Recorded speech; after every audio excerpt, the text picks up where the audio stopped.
Hey everyone, welcome to today's Automatic Clients Call. Today is Tuesday, June 8th, 2021. All right, so today I think we're going to share with you how to close high ticket sales once you get them on the phone and what that process looks like, because I think it's really important for you guys. And I promised you this for last, I don't know, month or so, and I've just never seemed to get into it, right?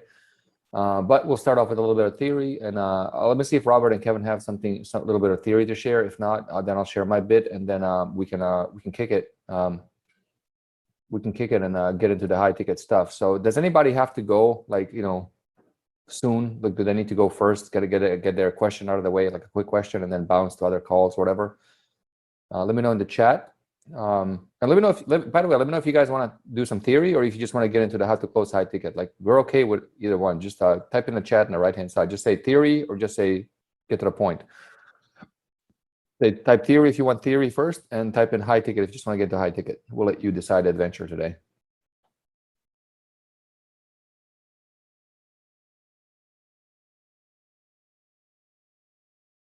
Okay, both, anything. Okay, high ticket. Sorry, Tony. It seems like okay, we need a tiebreaker. High ticket, all right. All right, so high ticket 2-1. Okay, I guess we're gonna do high ticket. Okay, fuck it. No theory, guys. Sorry, you get to miss out on the best shit. You guys can get the theory, nothing held back. The theoretical physics. Physics. Okay, so let's get into it. So, high ticket stuff. Let's talk about that. So basically, what happens is you have a customer on a journey, right? They see your ad, they click on your ad. That kind of is a seed of the idea of what you're about, like, a seed of possibility, like work from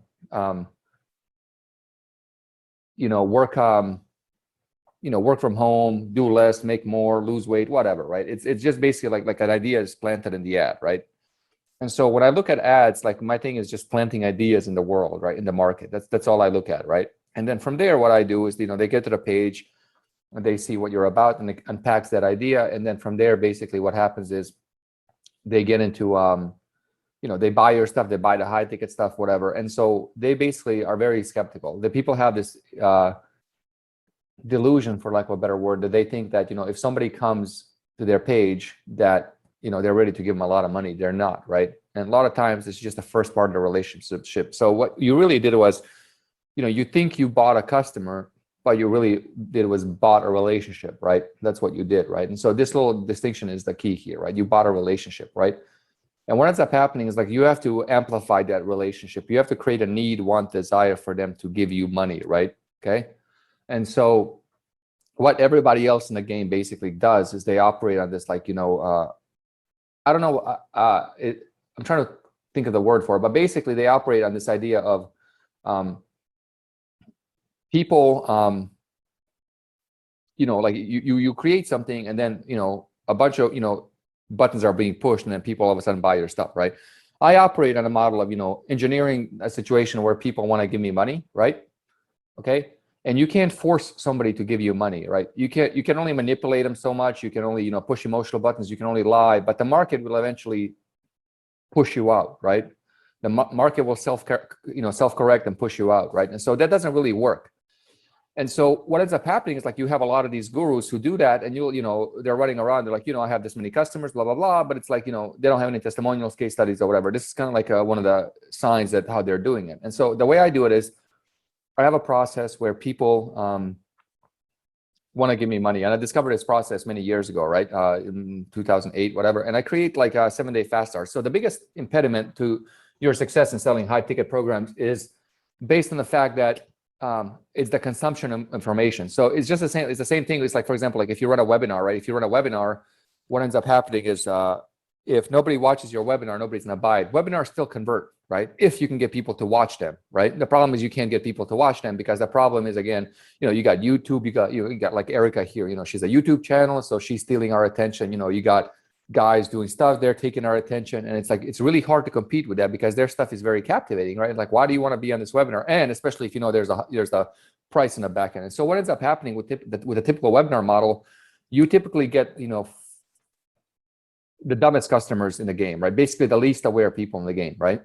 And so because like everybody else that's kind of aware of what's going on in the journey in this whole space, is aware what a webinar is, because they know webinars come with a catch. They come with a CTA. It's not really a free webinar. It's not really 3 free secrets. It's none of that. It's basically, you know, a thing. And so what I do is I'll take the webinar model and shatter it into a million pieces, right? Okay. And what ends up happening is, like, when you take the webinar model and you shatter it into a million pieces, you take all the little juicy bits of a webinar and you start shooting it over here, a little bit here, a little bit there, a little bit there, right? And they basically let them consume it on their own timeline, right? And basically each component of the webinar model creates a new thought, creates a new idea, creates a new energy, creates a new potential possibility, whatever. And then once they start stitching that idea together, what they do is they stitch the idea of you and your methodology and your system and who you are as a person, your capability. And now the seeds of the idea that they want to give you money is being created, right? And so you can see this happening in Nothing Held Back, you know, and the model I call is basically selling on a demonstrable value model, right? And so in this space, what happens is, like, what's happening is everybody else is selling on the model of, you know, I'm gonna tell you how good I am, but you have to give me money first, and then I'll show you how good I am and I'll help you, but only after you give me money first, right? So we talked about this few calls ago, and it's equivalent to, like, you going to buy in a car, right? And you get to a car dealership and there's a TV there, right? And, like, you can't see the car or nothing. And the guy's like, here, what, you know, you go, I want to go buy a BMW. And the guy's, all right, you go to BMW. And the guy's like, yo, watch this, you know, 35-minute call booking video with a BMW, right? So you watch this thing and you're like, all right, let me just test drive the car, man. It's like, I just want to see if it's for me, right? No, you got to watch it. Look at all the testimonials, whatever, etc., right? And so people are like, fuck off, I don't want to do it. The guy down the road is like, you come in and he's like, yeah, there's no TV, nothing. And it's like, there's the BMW and the keys are waiting in the car. And you get in there and you're like, you go, all right, can I test drive it? Yeah, take it, go drive it for a month if you want. You get in there, you're like, I really like this fucking car, right? This is really nice. And basically, I think I'm going to go buy it. I actually got this analogy because this was my experience with buying a lot of cars. You know, I was really dumb and I spent a ridiculous amount of money on cars. And, like, I learned a lot by watching the sales guys get a lot of money out of me, like a lot, you know. And so I paid for that education. But there's this one guy here I bought a lot of cars from, and, like, I go to him and I'm like, you know, he has like, you know, high-end, he's a boutique car dealer, has a lot of high-end cars. Not many people know about him. Yeah, just go to him and I'm like, hey man, I saw you have that car. He's like, yeah, here's the keys. Go drive it, you know, for 2-3 hours. Let me know if you like it. Done. I'm like, okay, great. And I'll go drive it. I usually go and buy the damn thing, right? And so that operates on demonstrable value. You're just demonstrating to them. It's like, look, here's the shit, and, you know, when you're ready, you're gonna buy it. Because the thing is, like, if you look at the timeline of people, right? There's on a timeline of people that will you know, want to give you money. You have a very small percentage of people who are willing to give you money today, right? Very small, who are ready to go right now, right? But you have a huge amount of people that there's a potentiality of them giving you money, who are kind of like starting on that journey in giving you money. Does that make sense, right? And so, like, there's this happening, right? And so what you have to do is, like, you have to focus on that potentiality more so than you do on this actuality, right? That's the big difference. And so, like, for example, Nothing Held Back, like, every fucking day, like, there was a guy yesterday, I shit you not, he wrote a page. You know what, let me show it to you so you guys don't think I'm fucking lying. Hold on. Like, I know, like, when I say these things, people are like, I can see some eyes rolling out over through through the screen over there. Hold on a second, let me find this. And they're like, there, he's lying. So this guy, right? Like, I get shit like this every fucking day. Like, people literally like, hey, can you do this? How about this? How about this? How about this? And so, like, here, for example, this guy sent me this. There's in the chat right there. Actually, you know what? Let me share my screen with you guys. Hold on. Pull this up. So he built a page for me, literally asking if he can be my apprentice. Can you guys see this? Yep. Yeah. So is it a blue screen or what? Kevin? Yeah, it's the IC one. Teach Me Master Alan. Yeah, you can see it. Yeah. So I get shit like this like all the time. It's crazy, right? It's like oh, look, get in a virtual for free from hardworking copywriter strategist me, right? And, like, literally, like, you know, he wrote this. He's gonna do all this stuff. He just wants to work for free, right? And it's pretty fucking good. Actually, look at all the samples of his work. You know, Jordan. He actually it's funny because he actually did a lot of the marketing for Jordan Peterson. This is not like a low quality, you know, like you know, online lurker. This guy's actually like he ran ads for Jordan B. Peterson and a bunch of other people. Like, this guy's like quality guy, right? And so like, you know, I get shit like this all the time, right? I get people there like, can I buy an hour of your time? Can I do this? Can I do it? Whatever, right? And it's like, cool, right? And so when you do what I'm telling you to do, you get a lot of that, right?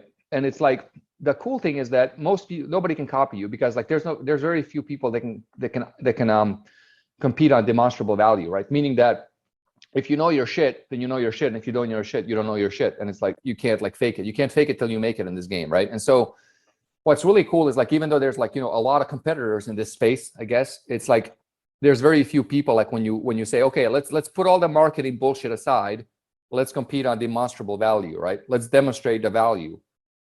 And then automatically, like all the competitors, like, well, you know, we're not going to do that. We're going to go do over this over here, you know, et cetera. And so the first step of the process is like adapting the philosophy of demonstrable value in your funnels, right? Basically, you create value bombs, you do a 7-day fast start, you basically demonstrate and do it. And the way what you want to do there is you want to create insights, right?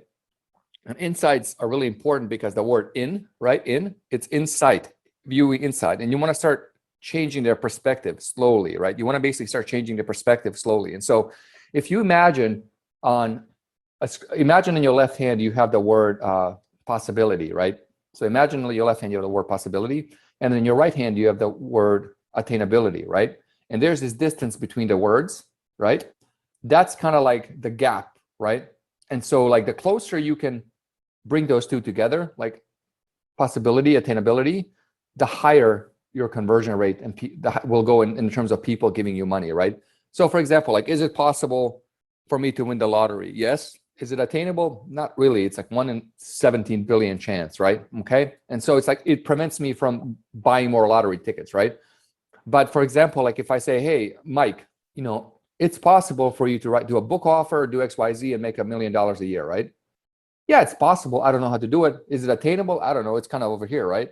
And then you're like, well, how do we bring this closer? And what we do to merge that gap is we create insights, ideas, breakthroughs, and show you the way to doing it, right? We basically show you the possibility. And the more you can explain this gap, the more you can explain this gap, the more incentive and energy you create in terms of people wanting to work with you and giving you money, right?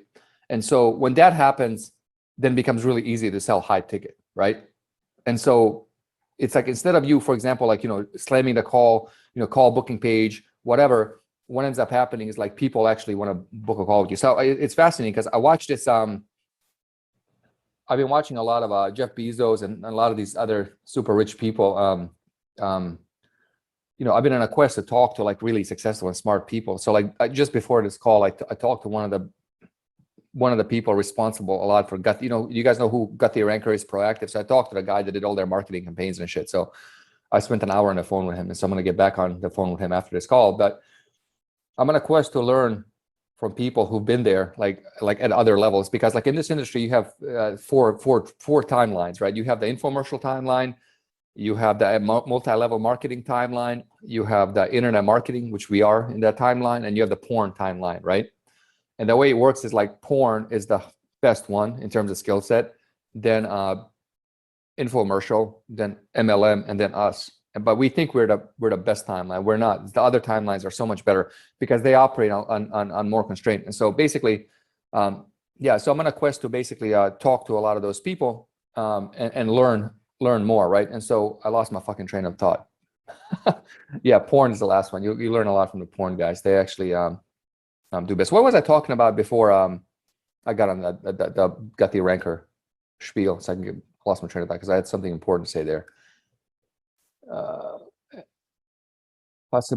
So you were kind of hypnotized us all. Even yourself. What we were talking about was your possibility. There you go. So possibility attainable, right? So if I go to you and it's like, and I basically, like, when you start explaining these mechanics, what it does, it makes things attainable for you, right? And so yeah, I know, I hypnotize myself too, and I'm like, what the fuck? I'm like, wake up. It's really weird. So what ends up happening is like you have this gap of possibility to attainability, right? Is it possible for you to lose weight? Yes. Is it attainable? I don't know. I can't do it. And the more abstract this gap is, the harder it is to sell high ticket, right? And so, oh yeah, I got it. And so I was watching Bezos, right?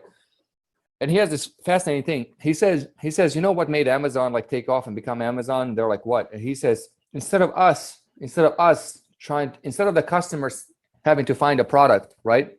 He said the product, we created Amazon's recommendation engine so the products find a customer, right? And that was fascinating because like now if you look at the stats, I think 33% of Amazon sales are based on the products finding the customer, right? And so none of the other e-com companies had that, and that's why Amazon took off and beat everybody, right? Because of this one thing. So think about that. Like you don't go, like when you do it like the brute force way of doing it, it's like you want to go get the customer. There's other ways the customer wants to work with you. It's like you want to work with the standard industry model is like you want to work with the customer on coaching, right?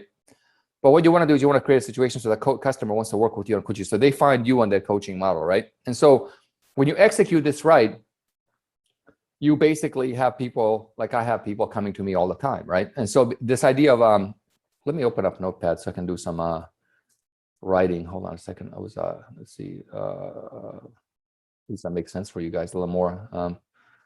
So I have notes all over the fucking screen. Bear with me. Text edit number 14. All right, cool. Do you guys see text edit, Kevin? Yes, sir. Okay, cool. So you have possibility right here. And then imagine like you have a line, right? So it's this, and then basically, right? This is the spectrum, right? And so like here is like, you know, is it possible? So for example, I don't know, give me one of your markets here. Who wants an example? Let's have them kind of use a little case study. Drop a chat thing in there, and we're gonna, I can't see the chat now because, oh, it's up here. Okay, who wants an example? Dating. All right, perfect. Is it possible to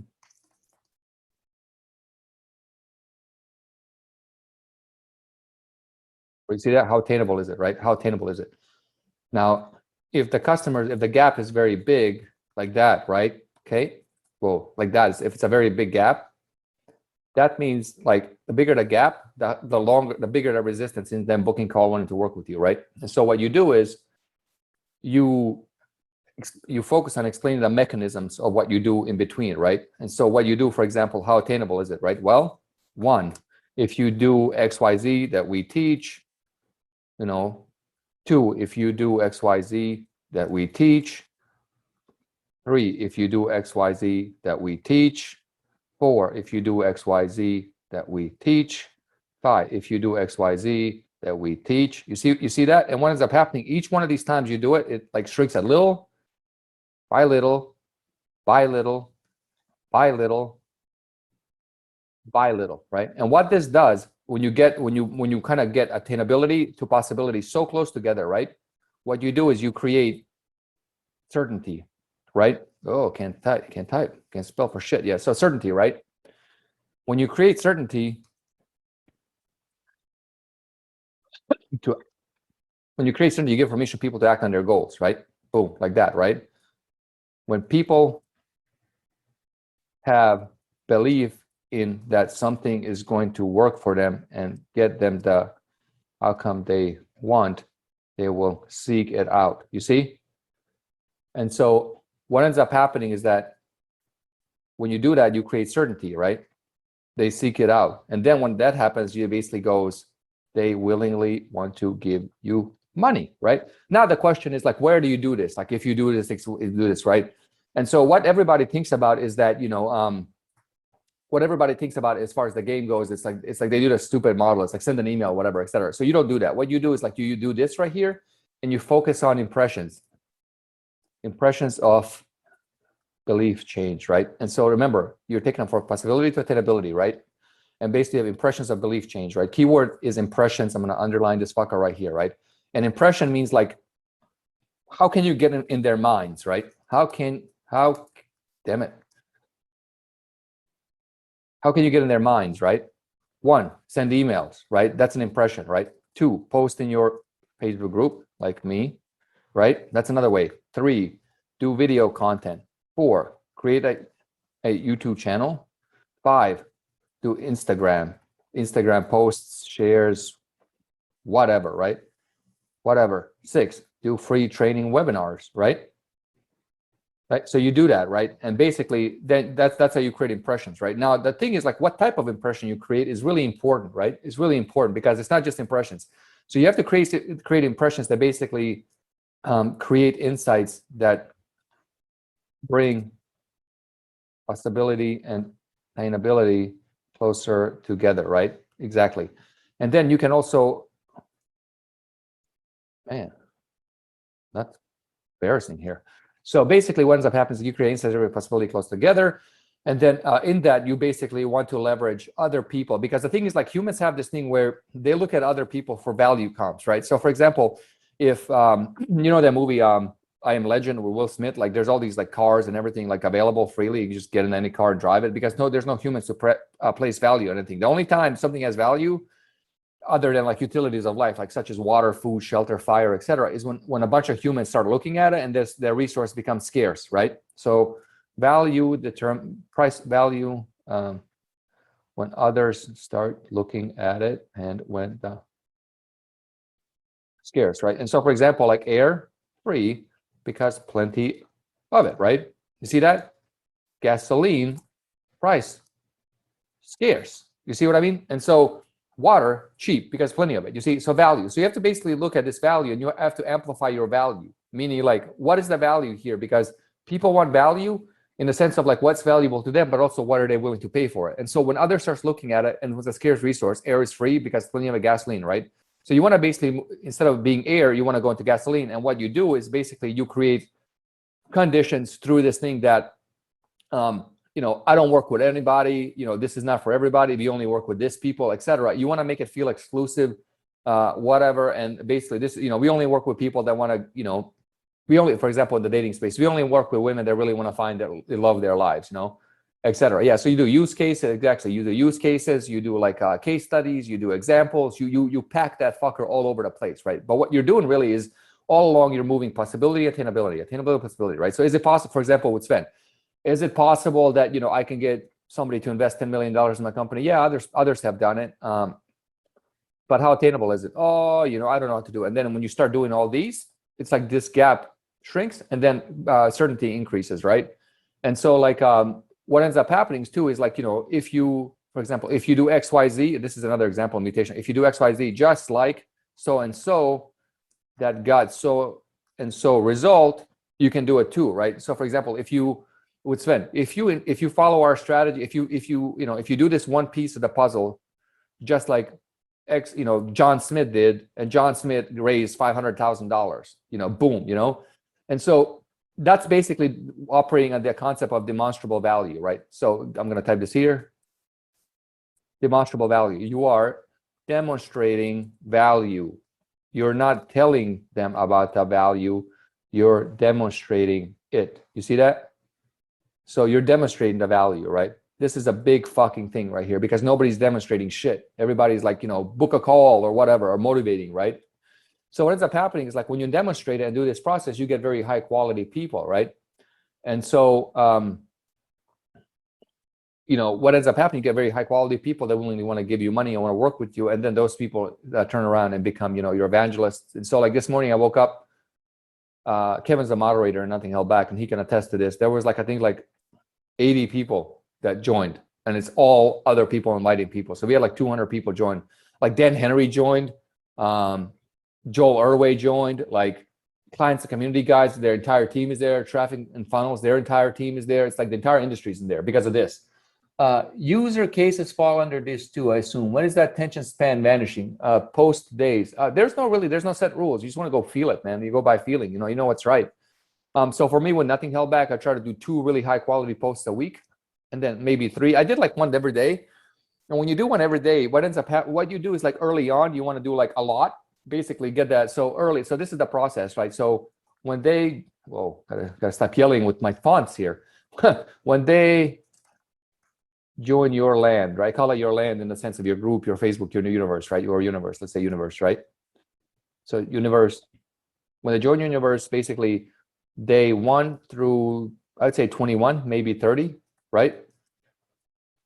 Go hard daily, right? Basically, you want to basically get them hooked, because in this time period, they're still thinking like, oh, you're just like everybody else, right? And once they see that, you know, you're not like everybody else, you can start to basically give them the gift of missing you. Because remember, value is humans value things that aren't easily accessible, right? It's like, if that girl is so easy, then she's not really the girl you want, right? That's the kind of thing. Even though we all love the girl that's easy, right? So things like that, like girls on the other side, if the guy is easy to get, any girl can get the guy, so therefore his status isn't high. So it's like, well, why would you want him, right? And so you want things that you can't have.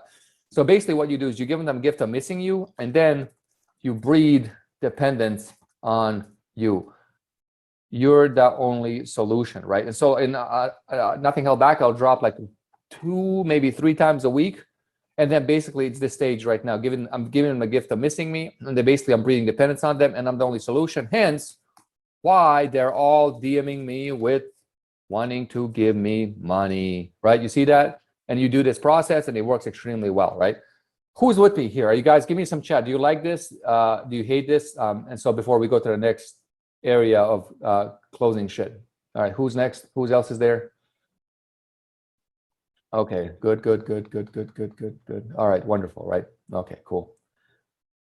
Yeah, so basically how to drug them. The Spanish fly method of selling. All right, cool. Now what ends up happening is out of this process, they will book a call, they'll come to you, whatever, they'll come there. And basically, they're gonna get in the, they're like, okay, they get this idea, right? And what you do is like, you can't have the idea of you being like, book a call, work with us, right? Because then that way they're like, well, I know what they're up to, right? You want to basically give them permission and see the idea, and when you do that, when you do these value bombs, what you're doing, you kind of, for example, I work with this client and XY. So when you're doing a value bomb, like, you do something like, I work with this, so in Mike's Market, for example, it would be like, this would be like the theme, right? I had one of our clients come to us, one of our private clients, whatever, coaching clients come to us the other day, and she was in tears because for the first time she felt something that she never felt in her entire life. She felt love. She felt love let's do this. True love for the first time. Have you ever felt true love? Do you know what true love feels like? True love feels like boom, boom, boom, boom. Here's how you can tell if you experience true love. Boom, boom, boom, right? You see that? And so what ends up happening is this part. You see that? That's a planter up there. This tells them that private clients, boom, boom, boom. And then you leave it there. And she'll read this and she'll go, I want to be one of their private clients. I want to work with them. You see that? They start seeding that idea. And basically they're like, oh, shit. And then you do it like that, and like you kind of do it like very subtly. So the key is to be covert, not overt, right? Everybody else is overt, right?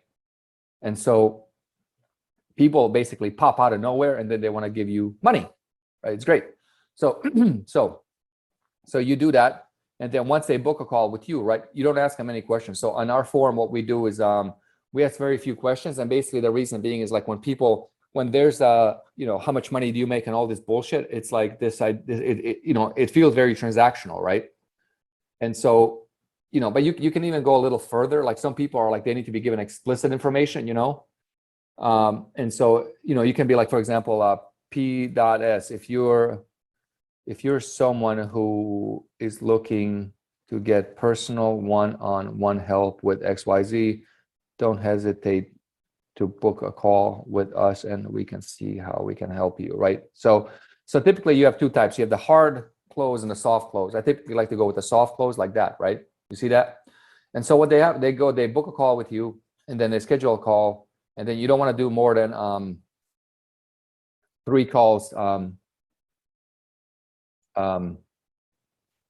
me go 3 days ahead, because they'll forget, right? And then what ends up happening, and it's funny because this is the exact process I got all of you people to give me money here. So I'm teaching you how I did it so you can go get other people to give you money. So I'm going to show you what I do now. Let me prepare my thing, and then I'll show you the magic at the end. So I'll go at the end. I'll go basically, let's see. Mm-hmm.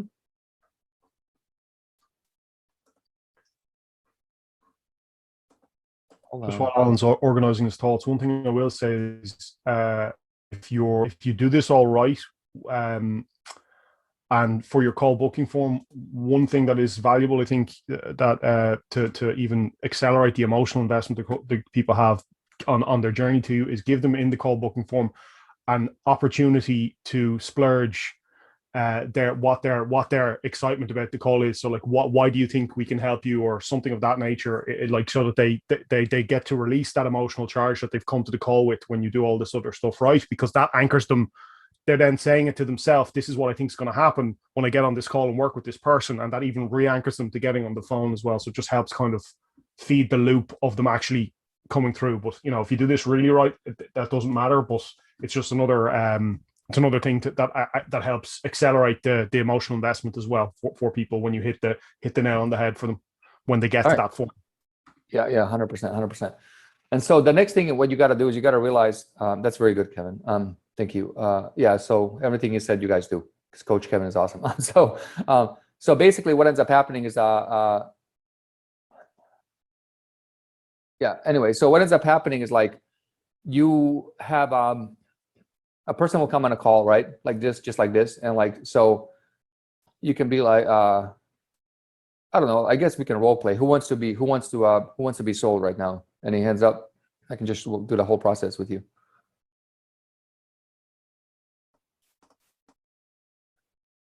Not sell me. All right, Tommy. I want Tommy. This is deja vu. I feel like, so I have this thing, guys, where like I have dreams. I literally dream of shit, and later they'll happen. And this is one of those moments where I remember having a dream about doing this, and Tommy volunteered. And I remember Tommy's voice in the dreams. Fucking crazy, dude. Like, all right, cool. You ready? Yep. All right, cool. So Tommy's on the phone. He's like, hey, so, hey, Tommy. So I'll pause and kind of do like a pause. I'll like clap, and I'll do a pause and kind of dissect what I'm doing. Hey, man, what's up? How are you? Doing good, man. How about you? Oh, nothing, man. Just sitting here, having some coffee and drinking some water. Raining here. Where you from? Where are you coming from? Houston. Nice, man. How is it? What time is it? Like an hour back, right? Yeah, about 9:30. Yeah, super hot. Yeah, I hear you. I hate humidity. It's sticky, right? And so what I do here is I basically build rapport, right? And so like I'm right here. It's like I'm building rapport, a little, to break the ice, to kind of make them feel comfortable, whatever. And it's like, all right, cool. So so listen, man, it's like, I know in this industry there's a lot of strategy calls right out there, and basically like they're all like, what a strategy call really means is like a sales call, right? And so this is different because on this call, what I'm going to do is I'm going to actually give you an actual strategy you can walk away with, and use it. And then at the end of the call, you have a chance to work with us. And if you don't want to work with us, that's completely fine, because, you can do the strategy for yourself, and, you can implement it. By the way, everything that you need in order to succeed is 100% in the Nomadic Lions book, in the upsells, in the 7-day fast start, in the theory course. It's all there. You really, it's all there. You can do it all yourself. The only difference is between what we're doing here is like we kind of help you implement all that. So let me ask you a few questions to see how, what direction this call can go, so I can best help you, right? And so what I do there, guys, is basically I preface it that, because right now he's on guard. He's like, strategy call, this motherfucker's going to sell me, right? So I just kill that all the way, right? So basically, like in your industry, like if that doesn't exist, you don't have to say that. In our industry, they're very aware of it. So what I do is just crush it right early on. And so when I crush it, his guard is down. He's like, oh, okay, cool. And then I ask him what direction. And the reason I ask him what direction is basically, I need to know where he is, right? Where he is and where to go. Because, for example, if he has an idea, what offer to do, or if he has a book, then it's like, if I go somewhere else, it's not going to work, right? And so I need to know where he is. And so I'm going back in the call. All right, Tommy. So, all right. So let's start off with this, man. Tell me your journey. Two things. One, I want to know your journey, how you found us, right? Like, was it like, in a group? Did somebody tell you about it? Did you see one of our ads? What got you, what attracted you to the whole idea, right? And two, what I want to know is like your journey, your whole journey, in the sense of like, how did you get here, and how did you get to this problem that you're having right now that you want our help with, right? And so what I did there was basically ask him, you see that I asked him how he found us. And so that way I know how impulsive he is. And so like, he'll tell me, I saw the ad right? I saw the ad yesterday, right? And so I think Carlos here, I believe, I can't remember. Carlos here was what fell into that. He told me he saw the ad like 2 days ago and he was already on the phone. So I knew he was impulsive. I knew I could get him really easy, right? And which I did. so Carlos that, right? But what ends up happening is like some people will like take their time. They'll be like, well, I saw the ad 2 weeks ago. And what that tells me, this person is not impulsive. They need time to think. And so I back up and I'm like, okay, I give him space and I kind of help him shape the call. You see that difference, right? And then the next question is really important. I ask, what attracted you to it, right? And that's a really important, what attracted you to it, because that will tell me exactly how to sell him and the things that he's here for, right? Those are his basically motivators, right? So when I say what attracted you to it, for example, with Carlos, I was like, what attracted you to it? He's like, I love the idea of doing this. I'm sick and tired of the fucking doing the organic stuff, blah blah blah. LinkedIn changed their rules, blah blah blah, right? And I knew instantly, like to kind of pinpoint and put pressure on that, right? And kind of start contrasting it in the call. And when I start contrasting, it creates a lot of value, right? So let's continue. So Tommy, answer me that. So it's like, what attracted you to it, and what's your journey? Well, We're first talking of all, about how did you see how'd you find us? What attracted you to it, and what's the journey? okay. We're talking about AC, right? Yeah. Okay, yeah. So I originally saw the ad about 2 Hour Agency, and so I bought the book. I didn't buy any of the upsells. And then I read like maybe 5 pages, skimmed the book, and then I booked the call, I think within the week.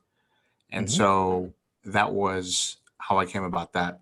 In terms of Now, pause. Hold on a second. I got to. So this is what I do when they're talking.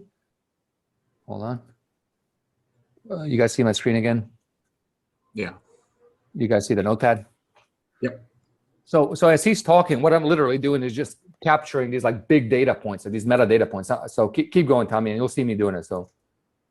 Okay. And so in terms of my journey, so what I did, so I've been doing like lead gen, basically all like the boring stuff with, PPC and SEO for the past, 10 or so years, dabbled in a bunch of things, but I really wanted to focus on one thing and just do it well instead of spreading myself too thin. And some of the concepts in the book rung true because it gave me a little bit different perspective on how, in the 2 Hour Agency book. And so based on that, I knew there was more. And so I'm hungry to learn as much as I can and to execute as fast as I can. And so everything was, it's basically very different from all the usual shit you see these days. And so that's that. Okay, cool. And what's your journey here? Like what what's your journey from like, let's say for example, how'd you start? What like say, so you said you started for 10 years, you were dabbling in things. And then and then basically you're doing lead gen, but you say that's a little boring, and then you kind of like got this book and you basically jumped head in first, and basically you read 5 pages and you realized that was like for you. So what's your journey? Like what's the journey from when you started, like in this whole make money online, I guess, world, to you being here on this call? Okay, yeah. So so I was in the mortgage industry for about 10, 15 years, something like that.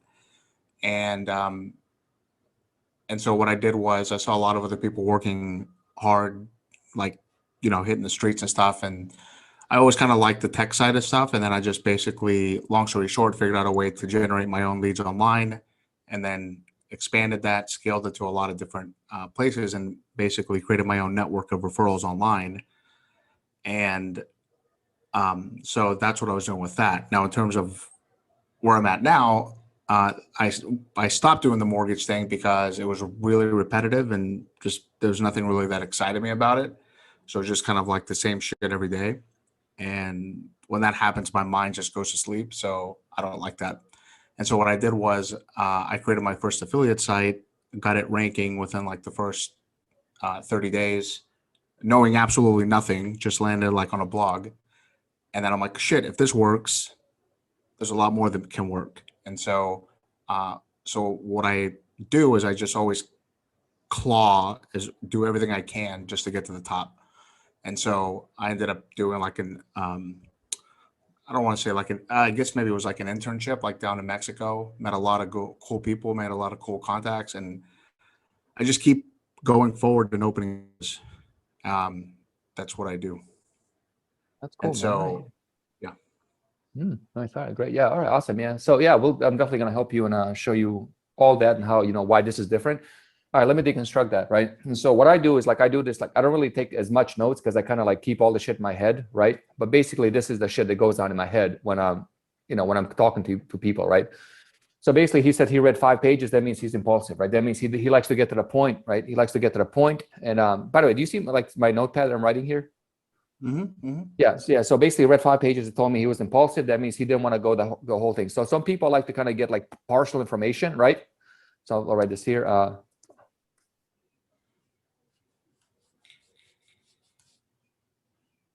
Right. So basically he operates on partial information, right? This is important right here. Right? That told me like means like he doesn't need the whole thing to go forward, right?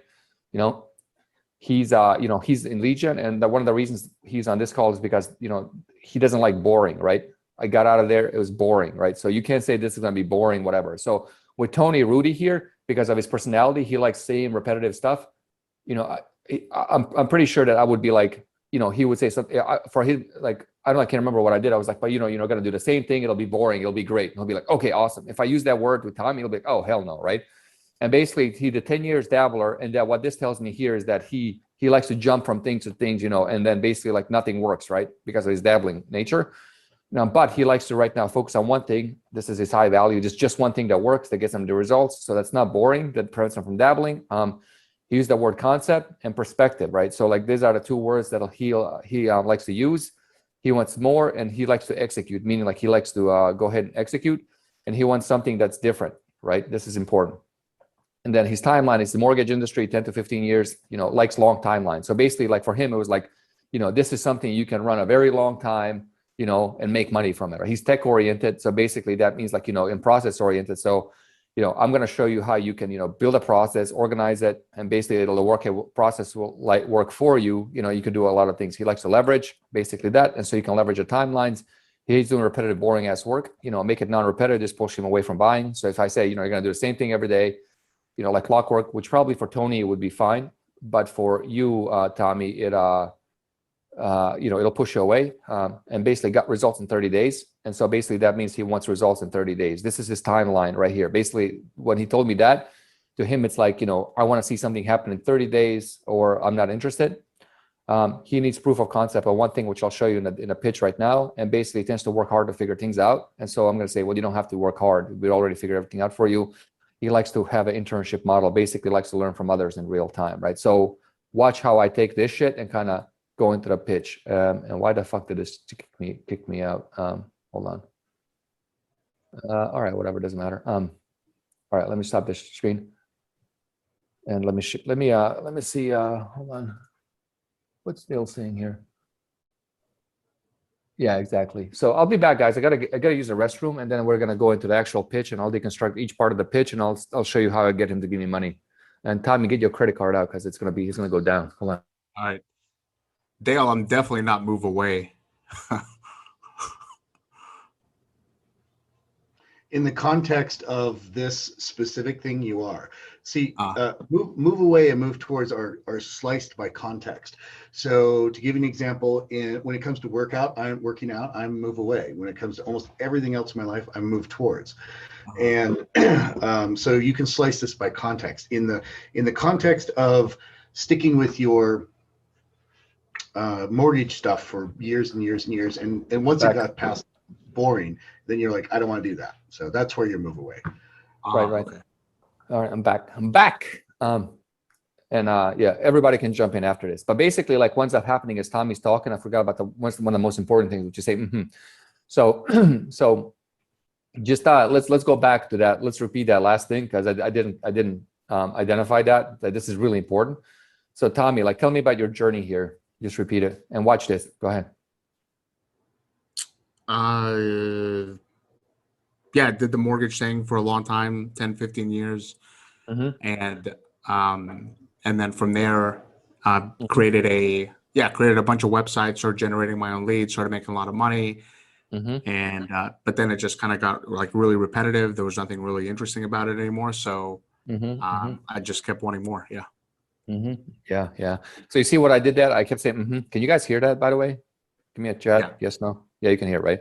So basically, like as he's talking, I'm saying, And what that does is like, it signifies to him that I am listening and I understand him and I agree with him, but I'm not interrupting him. So it encourages him to keep going forward. So this is really important that, right? It's almost like a virtual nod, right? And if you want to make it better, like nod your head forward, go, like say, all right, guys, I want you to do this. Say, without your head moving. Right? Now, so you do it, Tommy. Say, without your head moving. Now, nod your head, say, and nod your head and do it. You see that difference? You see that little extra bounce at the end of it? Yeah. You hear that? You go, like when you nod your head. So when you're actually doing it, nod your head while you're doing it. It sounds different. The person literally can fucking tell subconsciously you're nodding your head. Like here, let's say have somebody, who else wants to be a demo of this? Like the difference. Volunteers? Kevin, would you like to volunteer? Say, and then nod your head and say it. Yeah. You see it? Do it again. Do the first one and the second one. You see that? You said it has a little bit of bounce in it, right? Yeah, it goes and up. that's yeah, exactly. And that's it. You want to have that bounce because they can tell you're nodding your head, right? Anyway, and so what you do is and basically when he stops talking, he gives you permission to like, okay, I've said enough, and you let him just talk. You just let him all out, right? And then he'll tell you everything, right? And then like basically like some of them will tell you is like their situation. So for example, in Carlos' case, he's like, I have an offer. And so that's really important to ask him what the journey is. So with Carlos, it was like, I have an offer. Can I show you? And I'm like, yeah, sure. Show me. And then we talked about that. Right. And it's basically like, it didn't really matter what the offer was.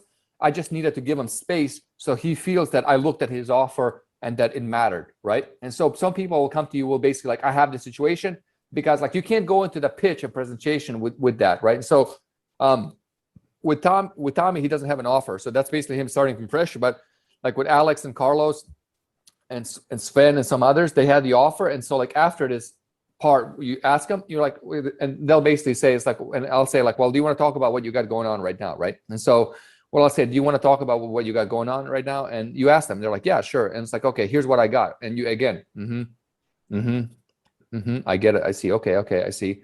Yeah, this will be perfect for you. You're just affirming. But the thing is, if you see something that you disagree with, don't be like, yeah, that's great. It's like, no. It's like, okay, that's cool. I see what you did there, but here's why I don't think that's going to work. And you have to back up your shit 100%, right? So with Carlos and Alex, it was like, yeah, organic is fine and it's all good. But basically, and I went in and I talked about like, how, well, we got nothing held back here, right? And it's like, all this work has to go into it. And then automatic clients ad is running, you get 20,000 people watching it, like, while I'm sleeping. And so it's like, what do you want, right? And so that's a big difference. So you want to basically ask them, do you want to talk about it? And they'll talk about it and they'll just let it go, right? And then when they let it go, the whole point there is just to make them feel like you understand their circumstance and situation, right? Then you go, and then I'm like, all right, so let's let's get into how we do things here and how we can help you. Basically, what you want to do in this space. So let's do it with Tommy. Like, all right, Tommy, that sounds good. So like, let's assume that you have an offer you want to create, right? And so let's kind of like demonstrate this part as well. So let's kind of switch gears, Tommy, and assume that you have a product or something you want to sell. We use a mortgage one, the mortgage marketing. Yeah. Okay, cool. All right. So all right, great, Tommy. So basically, yeah, I mean, like, so like, tell me more about this, mortgage marketing thing you have. What's going on. What went right, what went wrong with it, and like, et cetera. Okay, so I launched it. Everything was going really well, and then things just kind of started to slow down because the market size was kind of small. It's not like a mass market type of offer, and so it's kind of limited. And I didn't really have the sales things down. Like, I'm still learning the sales side of stuff, and then also after speaking with like a few guys that are a lot smarter than me. Dale, I realized that, the market size really shouldn't dictate how much, I should be making, because I should have started with I should have focused on a problem first approach and delivering the solutions, and then adding price tags to each one of those. And so I didn't really know how to deconstruct everything the correct way when I first started. And then the few opportunities I did have on the sales side, I learned a lot. But yeah, I never really, the ads kind of died down and everything just kind of like, I don't know, I pushed the eject button, I think, a little bit too quick. Cool. All right, thanks, Tommy. All right, let's pause this. Can you guys see me writing a notepad? Yeah. All right, cool. Mhm. So Tommy's like sales failed, small problem. Right? See that? So boom, boom, boom. That's 100% away language right here, right? So Tommy's language is away, right? And so like having towards language. And so what we're gonna do is anchor the sale away from all the bad stuff towards the good stuff. And basically it says he didn't have the process to make it work. And basically like the big thing I got here is just this thing stuck. He has an incomplete model, right? Because as I left too early, right? So let's switch gears over to the screen. I'm gonna stop sharing. All right, Tommy. Yeah, that sounds good, man. Look, I know we work with a lot of people. That's very common. It happens, and like I totally get what happened with you there, and like what it really is that you do have a right product in the right market and everything, but you have an incomplete model. So here's the big question I want to ask you, right, before we kind of like keep going on this call to make sure we can best help you. So there's two types of people we work with. There's people that want to repair their business, and there's people that want to replace their business, right? People that want to repair their business basically want me to come in and give you a strategy of how you can take this thing we just talked about. It's an incomplete model, and what we can do is we can make it a complete model, right? And so that way, it's like you can get away from. Notice the word I'm using, get away. Get away from all the complexity bullshit. You don't have to deal with all the problems. You see it like I'm putting fuel in the. You don't have to deal with all the problems. And so that way, you can get the results you want. And now going back to this thing, so like basically certainty, whatever, and you can focus on one thing, and I'm gonna share some concepts with you and change your perspective on things to see how this can work for you. So which is it? Do you want to talk about repairing this business, or do you want to talk about replacing the business and kind of like trying to having us help you develop something completely new? Replace. All right, cool. So we're gonna just replace this thing, right? And so, all right, let's talk about that. Like, so, if you want to replace the business, then we got to scrap this whole thing and like start over. And so the question then becomes is like, what is it that you want to do? And from there, like, what market are you thinking about, and what are your superpowers, et cetera? And then from there, I can show you how we can make that a reality. So, what are you thinking about doing? Oh, love the health market. Love it. Okay, what do you like about the health market? It's huge. There's a lot of people to buy stuff. So it's a mass market type thing, as opposed to really confining myself and having less opportunities to fuck up. Where with a bigger market, I know I can fuck up a lot more, but I can figure out more along the way.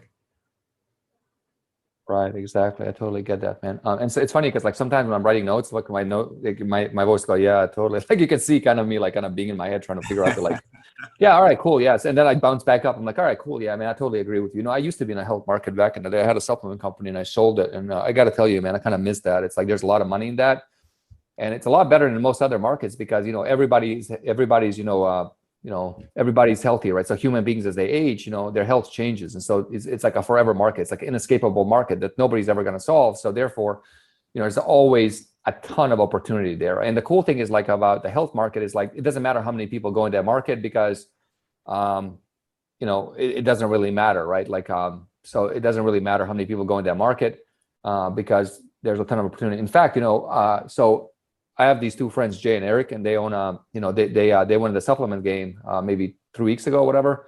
And so basically they just gave me a third equity in the company. So now we're three-way partners. And last night we were on the phone, actually. By the way, this is a true story.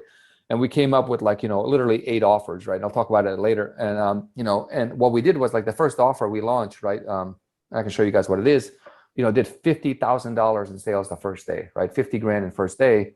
And it was pretty cool, right? It was pretty cool. It did so much in sales the first day that like we had to actually tell the guy, Ed. So Ed is basically the guy. It's one of the guys who runs one of the biggest mailing lists in the supplement space. We had to tell him to stop mailing because like we ran out of inventory, right? So I definitely agree with that. And it's cool because it's not very confining, right? Meaning that it's like, that space is like so big that it's like, it's almost like you're free to roam, and, you're free to fuck up because there's so many customers globally that you can fuck up every single day and still be okay, right? So what I did there, let me deconstruct that. So what I did was I affirmed his health market. That was the right choice, right? I demonstrated him that I own the supplement company. I'm demonstrated I'm involved in supplements now, right? I demonstrated that there's a lot of opportunity. We did $50,000 the first day in sales. I demonstrated it's a mass market. I made it so it's not confining. I freed him up, and I said, basically, you have permission to make mistakes, right? And now he's like, okay, good. Like, basically, he's validating my idea, right? So this is the part where you validate their idea, right?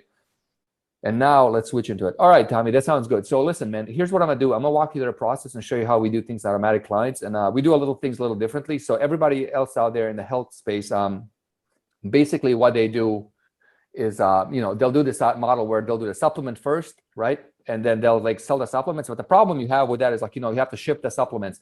You have to, build the supplements. You have to sell the supplements. So we do things a little differently. We put an information product on the front ends because it doesn't have any COGS, right? Meaning cost of goods sold. And that way it's 100% liquefying offer. And so when a person buys that offer, what ends up happening is then they get to the supplements and basically they end up, pure 100% pure profit. It makes the margins a lot better. You can scale a lot better. In fact, one of my good friends, Steve Gray, he owns a company called Primal Nutrition. And, he does about $90 million a year doing this exact model. So he owns like a blood sugar solution, like the back pain solution, like knee pain solution and stuff like that. And he runs them all over Google. And, he sells supplements on the back end, by the way, which is a true story. Like, so that's what I would tell Tommy, but it's a true story. 100%. Steve does that, right? So now what I'm doing is I'm referencing people that I know, that I'm not only affirming his dreams, I'm actually demonstrating it to other people. Remember earlier I said you want to bounce off of it, so I'm demonstrating that other people are doing it. Now he's all jacked up, and I can tell it's like Tommy's excited over there. Like I can see I'm installing, that whole possibility. Like now I'm going. As you see how little by little I'm going attainability to possibility. You see it's a little by little we're going through that process, right? And so let's get back into it. All right, guys. So Tommy, all right, let me show you how we do things on Automatic Clients and basically why this, I think this can work for you, right? So we do things a little differently here. Can you see my screen, Tommy? What do you see on your screen? Yep, HC onboarding worksheet. Yep. All right, cool. And so the big difference with Automatic Clients is that unfortunately and fortunately for you, we don't have a course, right? The reason we don't have a course is because, and by the way, guys, like side note, like I'm just gonna clap at this. Like we didn't have a course, I basically flipped this into a benefit.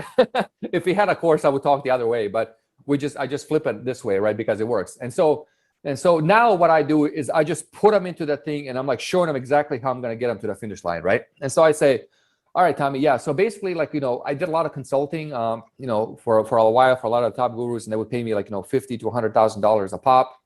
And what ends up happening is like, I was doing a lot of these consults and helping these guys blow up offers. And, there's a lot of stuff going on. And what I realized is like, I just need to have like an onboarding worksheet when I work with these clients. So I don't really view you as like a customer. I view you as a client. And so, when you go through this onboarding worksheet, what ends up happening is that, we take you basically from right now, you have unconscious incompetence, which means it's like you don't know what you don't know, right? And when you don't know what you don't know is really dangerous.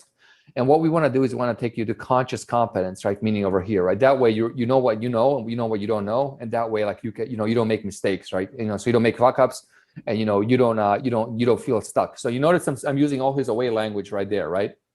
Mm-hmm. All his away language, and Tommy's like, okay, this is for me because I'm not gonna make any fuck ups, I'm not gonna make any mistakes, I'm not gonna do it, etc. And so basically, I'm right here, Tommy. But the difference is like, for you to get here, you have to spend a long time doing this, right? But what best we can do is this, and I'll kind of walk you through the process. So the first thing we do is, when you join Automatic Clients, what we do is, we ask you to fill this out. And the reason we ask you to fill this out because everything we just talked about a second ago is basically derived from, from this onboarding worksheets. It's about 34 pages. It used to be like longer, but we cut it down. And so typically when you fill it out, it'll be like maybe 80, 90, 100 pages. And what happens is like, once you fill this out, we basically, these are all the questions I ask of myself when I'm building an offer and building online businesses. And when you fill this out, what ends up happening is that I can take what's in my head and ask you what's in your head, and we can be on the same page, and we build everything from here. This is like the basis of your entire offer we're going to help you build.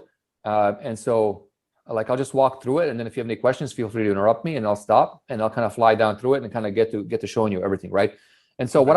what I did now here is you saw that I basically had an assumptive when we help you build an offer, when we do it. So I'm already talking like he's in the program and we're onboarding him. You see that? Like I'm already talking like he bought and he's already, and so that when I do that, what it does, it makes the price and at the end, when I get them to buy, it makes it feel like a formality, right? You see that? Yeah. And so, all right, Tommy. Yeah. So here's the first thing we're gonna do. We're gonna ask you who you are and what your profile is. Like we're gonna ask you your full name, what your profession is, what's your professional education, all that. So we're gonna get, we're gonna really get to know you, who you are as a person, because who you are as a person is unique. And then from there, what we're gonna do is build upon that, right? So we're gonna ask you for some, who you are. We're gonna ask for your personal information. How long you've been in online business, have you ever sold anything online, what products. And the reason for that is like we just want to get a pattern basically like of your behavior so we know where best to help you, right? By the way, side note, before this, sometimes I'll ask and be like, what other courses and programs have you bought, right? Typically people volunteer that and they'll say, well, I bought that one, and they can go either way. Like so somebody say, I bought Traffic and Funnels, how was that? It was shit. So if they say it was shit, I'm like, all right, I got to kind of, here's why this is different than Traffic and Funnels, right? And so earlier on, if I asked him and he says, I bought that, didn't really work. I'm like, okay, well, so let me zoom back. So Tommy, have you bought any other programs in the game? I have not. Okay, cool, great. All right, easy for me here. So basically what you want to do is, so if he said like I bought Traffic and Funnels, I'm like, well, here's why this is different, right? What did I do? So anyway, so Tommy, basically, we're going to go over your personal information. We're going to figure out your plan and accountability. What's your goal for 1 month, 3 months, 6 months, 1 year? And the reason we have that is basically keeps us honest and basically to make sure that, we're on the same track and helping you get the outcome you want. So for example, in 1 month, I want to have a product. In 3 months, I want to be making $10,000. In 6 months, I want to be doing that. 1 year, I want to have employees or team members doing all the work for me so I don't have to do anything, right? Then what we're going to do is we're going to talk about your journey here, because a lot of this stuff here that we use in this document is basically, all the sales copy, all the marketing stuff, everything we need, we're going to pull that out of here. And basically we know what you're good at, what you're bad at. So we need to ask for your journey here. And so the journey here stuff, basically, if you're going to guru, so if you're going to be a health guru, it's really important because this is going to be part of your story and archetype, which I'll talk about in a second, right? All right, then we're gonna get to know your dreams and desires, because when we do this, to be honest, look, it's like if you come into the program and you get motivated, like Tony Robbins seminars, you're all jacked up and motivated, and then what ends up happening is like you lose your desire to keep going forward and you're motivated. So this helps us basically inject motivation in you and keep you going. So this is why we're asking you this, right? And notice like every part I'm going over, it's like a benefit, why we're asking and how it benefits them and how it's going to get them to their results. Important, right? And then we're going to ask you what your roadblocks and constraints are, because we want to know what's holding you back from moving forward. Because obviously, if you didn't have these constraints, you wouldn't be on this call. You'd be doing it yourself, right? And we're going to focus what's your work schedule and your productivity hours. And by the way, you notice Tommy say, that means he's in rhythm with me. You see it? So what you do is you're the first one to go, and now he's doing it, and that means he's in rhythm with me. And so you got to pay attention to, are they in rhythm with you? Are they engaged? So Tommy going, that means he's on track, he's paying attention, he's good, right?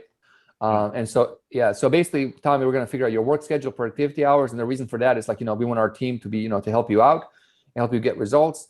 We're going to go over we need to go know your technical skills and limitations, because some people come in the program and, some people basically can code anything, and some people don't even know how to use the computer, right? So we're going to basically ask you a few things. So that way, our team can help you with skills and limitations. By the way, one thing I'm always referencing here is us or we. I never use me, right? So if you look at like weak people, like people with low status or position, they use the word I or me. The people of high stature and power, they use the word we, right? And so everything you say in here, it's we, right? We, right? French, we, my team. We, my team. Say it, Tommy. Say we. We. Exactly, right? We, right? Me and my team. I'm never saying I'm going to do anything, right? Because that now there's this big team behind this, right? So, our team is going to basically help you with all the technical limitations, be it, creating videos, whatever. And what I'm doing now is I'm decking all the objections out. You see that? I'm removing every single, so, if I don't have this, he'll be like, well, I don't know how to create Facebook ads. Well, not too bad. Our team's going to show you. Oh, I don't know how to create a keynote. Our team's going to show you, right? So this is basically used to deck out all limitations in their objections. So basically say, all right, Tommy, yeah. So we're going to show you, all this stuff, how to use ActiveCampaign, ThriveCard, set everything up, Facebook ads, etc. Right? Then what we're going to do is we're going to go ahead and, help you set up the right production equipment, to make sure you look good on camera. And, because, look, honestly, people judge you based on how you look on camera. And it's not so much how you look on camera, it's more like your setup. Do you have a cheap camera and stuff like that? Have you ever gone to like a YouTube video and you're watching this great information, this grainy video? That's what I'm talking about, right? So we can't let that happen to you. Again, we can't let that happen to you. We, my team, right? And All right, also after- something else you're doing really good is that you're confirming suspicions. Yeah. Suspicions, yeah. And then what I do is like when I have these sections, I go, and then, right? And that's important. All right, after we do that, then what we're gonna do is we're gonna start getting to the real meat of this, like, which is basically a target market profile. We need to figure out who we're selling to, right? And the reason this is really important is because once we know who we're selling to, it's easy to sell them stuff and get them to give you money, right? Notice that I said like why, like I said, this is why this is important. I quantify and demonstrate why each one of these segments is really important, how it benefits them, right? And so I say, this is your target market. Who's gonna, whatever, we're gonna go over the target market. So and then all I do is just like pick 2 or 3 randomly just to read it. I don't even look at this shit, to be honest. So basically, like, we're gonna figure out who your target market is, education level, and basically how much money they make on average. And that's important, but you can just pick them randomly, right? It doesn't really matter. They're placeholders. All right. After we do all that, and then I say after that, so you got to have these transitions. After that, we're going to figure out, we're going to go deeper in niche market research. What do they typically pay for the above? What gurus are they buying from? What are thought leaders in the market? You see, and then after that, we're going to go into figuring out your dashboard progress meter. How does your market track progress? What does progress look like? So, for example, in the make money space, people track progress. How much money they make, etc. In the health space, it could be how they feel, is it their energy? But here's the kicker, right? With the health space, it's a lot about the age bracket. So like how older people measure progress in the health space is not how younger people. So we got to figure out who they are. And this is why this is really important for you, right? Next up, we're going to help you figure out your niche your market and niche transitions. And this is where a lot of opportunity is being created, right? Because once you do this, this is the gap of opportunity. So if these transitions never took place, nobody could go into new markets or make money in them, right? And so, for example, right now, we have a guy, in the finance space, and there's a lot of changes happening there. In the internet marketing space, a lot of changes happening there. So we have a guy right here. His name is Kevin, and he has a gym offer. I'll show you in a second. And there's a lot of change in the gym space because what's happening is like, a lot of the gyms have to get their customers online, and he's serving them, right? And stuff like that. There's a guy here, Mike. He does $250,000 a month with his stuff, and he's in the relationship space. And what ends up happening is that in that space, the transitions that are happening is that, women are finding it increasingly harder to date because of Tinder and apps like that, and he's helping them solve that problem. And that's why this is important for you. So time out. You see, I'm starting to plant the seeds already. Who else is in the program, how we're helping them, and the results are coming very subtly, right? Now I'm planting the possibility in their head. You see that? Mm-hmm. All right. Now let's move on, right? I just casually say that and I move on. All right, we're gonna focus on your niche assumptions because the thing is like, what do they assume to be true? You can't go against assumptions because so if they assume something to be true, you can't go against that because otherwise you have to re-educate them, and you don't have enough money to educate the market, right? So this is really important to figure out what their assumptions are. And next up, what we're going to do is we're going to figure out your niche fears. What are they afraid of? So we go over that, and then now you can kind of go a little bit faster, and then we figure out your market niche intimidation factors. Like, what are the intimidation factors in your market? What makes them intimidated? Hey guys, I'll be back. I just got to get some water. Hold on.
All right, can you hear me? Yeah. All right, sorry, my gut is acting up a little bit. So like I have this thing called GERD, and like when I sit there and like talk like this, my esophagus is like all fucked up, so I have to take some meds. So bear with me. This happens a lot when I talk a lot for some reason. So I gotta move off my. I gotta go lay down. I'm gonna do this shit laying down. See what I do for you guys? I help you while I'm dying. Just kidding. Just give me a second. Let me take this fucker over here. I'll walk over. Yeah, typically like I don't eat, and I had like eggs and rice before this call, and coffee. So that kicks up my stomach acidity, causes problems. It's like I shouldn't be drinking coffee, but I can't help it. That has to fuck me up. Hold on. All right. Let me get in a nice comfortable spot so my stomach is not all fucked up, and then we're gonna continue this damn sales pitch. You know, really fucking sucks. Like a lot of times when I was doing these sales pitches, I'd have these attacks, and like I had to literally like lay down and do them. It's like horrible. It's like right now, I literally have to lay down so the stomach acidity passes, right? All right, so all right. Whew. Let me kind of get back on track here. Hold on. All right, can you hear me? Yeah. All right, so what I do is, we focus on niche intimidation factors, and what ends up happening in that is that, if you intimidate your market, they're not gonna buy your product. So what I mean by that is, for example, like, hold on, guys.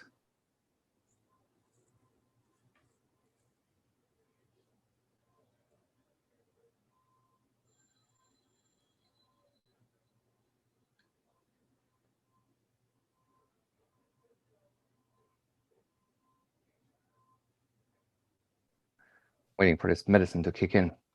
And basically what ends up happening is like, for example, I have a Peloton bike, right? And then I told my buddy Jay, you should get a Peloton bike. And he's like, no, I'm intimidated. It's like, I'm like, well, it's a bike, just get on it. And so basically like what that means is like the market, you might intimidate your market with the complexity of products. You have to simplify that. So we have to figure out what intimidates them, right? So here, what ends up happening is, next up is like we focus on niche belief factors. And then we go for niche regulations. We have a few guys in the finance space in the program. And so, this doesn't really apply to you, but sometimes it does. Actually, for you, it might because of the supplement stuff. We got to kind of focus on this, right? And so then we focus on your ideal client in the market, your nightmare client, as we encourage you to fire your customers.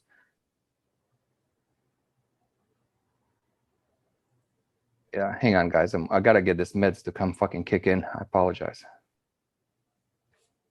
They kick in instantly? When I just chew them and they kick in. It's basically like what ends up happening is like I have GERD, and so like stomach acidity kicks up into my esophagus and causes cramps, and like so I have to take these meds and antacid pills at the same time, and they it basically kind of releases the cramp. So it's almost like, imagine you get like a hamstring cramp. Yeah. That's the shit I get in my gut. So it feels like a hamstring cramp. So I'll be back in like 2 seconds. Is that what it's called? GERD? Yeah, but it's like GERD is like an acronym for like 500 different gut problems. They can't really figure out exactly what does it. So they just give you pills. And so I have this pill I take. So give me 1 second. I got to use the restroom and kind of until this shit kicks in, and we'll keep rocking. Hold on, guys. I apologize for this. Sure. So let me share some theory just while we wait for Alan's Gulf to start cooperating. So last week's call wasn't recorded, and obviously that was just we started off the record and it kind of stayed there just inadvertently, and some really good stuff came out that I was going to share here on theory with everyone here as well, and the synthesis for me in thinking about this a lot since the previous call was this concept of the confused mind saying no. And what this means is, when we, like, for example, I think a lot of you may have seen this, like, Go All the Way post that Alan threw up, or he may have shared that with you privately, this, Charles Bukowski poem that's in a video on YouTube. And what that's really good at is at creating initiation energy. So it's like, if you're going to do something, go all the way. Let's hit it hard and go after it. And while that's really good at creating what I call initiation energy, what it doesn't give you is a tool for decoding uncertainty in the process. So, for example, Sven here is like, okay, I'm going to go all the way on my get funded formula. And he goes out and he starts building stuff. And so he got his sales page up. He got some of his upsells done. He built some stuff. And then what happened was some confusion arose in the process. Uncertainty arose somewhere. And that's where friction and anxiety comes up. It's like, what do I need to do? And so if you look at like fear or confusion or uncertainty or let me just see, uncertainty or anxiety or stress, what these really are confusion manifesting as a feeling. And so you're and this may sound a little woo-woo or whatever, but I think this is a big distinction if you digest this. And the reason is what your mind is saying to you is, I'm confused. And that feeling is then manifesting as that confusion. So if you're anxious, it's like, oh, I'm stressed about something, or well, what's going to happen to me? And so it's like you need to identify, well, that's your subconscious anchoring up to you that I am confused. And so what you need to do with your conscious mind is go in that moment, like, what am I feeling this? What is it that I'm uncertain about? And then what can I give to myself as a solution to this confusion? So for example, if you're you get your business to a point that starts running. Joe, I think, talked about this on the last call, where it's like, oh, what about my taxes? It's like, do I have to charge VAT, which is a thing in the UK? It's like, okay, right. Here's what you got to do, Joe. He's worried about financial obligations to the state or being audited or whatever it is. It's like, here's what you got to do. You're currently trading as a sole trader. You got to go and learn how to what your the threshold for VAT is. Your VAT registration stuff. Ultimately, you'll need to talk to an accountant, and then the long-term solution is that you'll set up a company and be subject to corporate tax, or as Sven says, go to Indonesia where none of this matters. But something like that, some sort of framework for understanding. Whereas it's like when you don't know what to do at all, it's like the confusion creates paralysis, and this may seem like a small distinction, but these things gum us all up. And so, for example, with your products, it's like, here are some fears that can come up, like fear of judgment. What will other people think of me? Fear of being able to deliver on the product. With regards to high pricing stuff, it's like, can I actually deliver on this? And it's like, when these fears crop up, it's like, okay, these are ways my mind is telling me that I'm uncertain about this stuff. What can I do to create certainty for it? So if fear of other people judging me, well, actually what I'm going to do here is, well, I don't care what people think of me, or I'm going to just keep getting better, so it won't matter. Ultimately, I may be judged, but then when I get so good that that I'm helping so many people, that thing erases. I'm committed to actually making my products as good as possible. So the fear of judgment stuff goes out of the way because I'm going to help people. For fear of high pricing, what can I do there? Well, I can work longer with people as a way of ensuring they get a result. I can give them additional tools and resources. So, for example, let's say they're in biz op stuff, I can give them a website as well to beef up the value, to make me feel more comfortable with. Or ultimately, I can give a full refund or a partial refund. There are 3 ways immediately that your mind is now given permission to remove the anxiety that's associated with this big thing. And so, removing confusion and identifying if you're feeling stressed, anxious, fearful, confused. Well, confused is the same thing. They're all subsets of confusion for your mind, manifesting as a feeling, and you need to consciously identify what it is that these peripheral emotions are creating for me, and then create certainty for you. So it's like, well, ultimately, I'll go and talk to an accountant. That creates certainty for me when I need to, or I'll go and read this thing on Google with regards to sole traders. Oh, okay, once I hit a threshold of like £70,000 for Joe, as an example, I'm starting being liable for VAT or whatever it is. Okay, that's when my threshold is. So for the first $20,000-$30,000 in sale and my first couple of high ticket back end deals, I'm good. But then I'll go and deal with this and talk to an accountant and get a solution.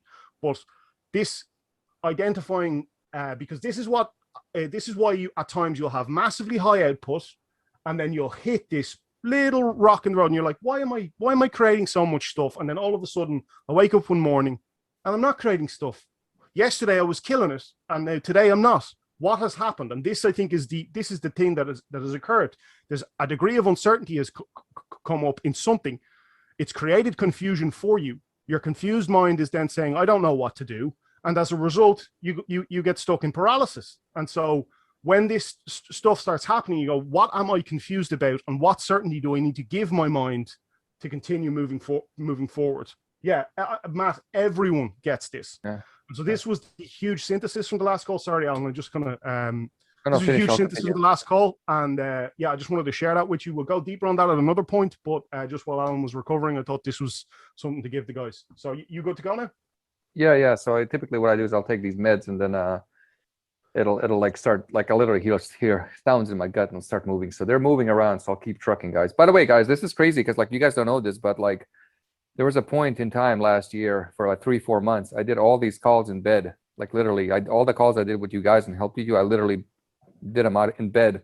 And all the sales calls I did for us and automatic clients, I did them in bed. Like when I was closing Lonnie, like I was literally like fucking, like that day, like I got so dizzy, like I closed Lonnie and I had to go in the fucking ER. So it's like, it hasn't been easy for me. Like, I mean, typically, like if you guys noticed me on calls before where I'm like, hey guys, I got to go to the bathroom or I got to, something else. Like I literally ran, out and I'm just trying to catch air and shit like that. So like, that's how bad it's been for me. But, I took your money. So it's like, I have to fucking deliver. And so, this has been a real battle for me for the past 2-3 years. And like most of you guys don't know that until now, and even now it's like, as I'm talking, like I have the blood pressure thing, I'm measuring my, so what happens like 2 years ago, I started drinking a lot of LaCroix, right? A lot of LaCroix drinks. There's like sparkly drinks. And like, I was doing like a case a day, like case and a half a day. And so what I didn't know at the time is that LaCroix has sodium bicarbonate, which basically lowers your stomach acidity. Well, when you take sodium bicarbonate and you lower your stomach acidity, your stomach wants to produce more acid, right? And so my body developed more proton pumps, meaning like my natural acid went through the roof, like it overdeveloped. And so it started burning my esophagus and everything in it. And so what I would do is I would salt my food with this thing called real salt, which was basically like this very coarse salt. And I would use stevia and stuff. And stevia is very sticky. So it made my esophagus sticky. And then the salt would basically I had this like acid burn and the salt would go in there and burn it. And so like now I'm healing from it. But typically like if I eat food with like oil. So this morning I ate like rice with like sesame seed oil and eggs. And basically like, and I had coffee. And that's like I love to eat that, but it's like, I always forget because I haven't had like one of these episodes in like 2 weeks.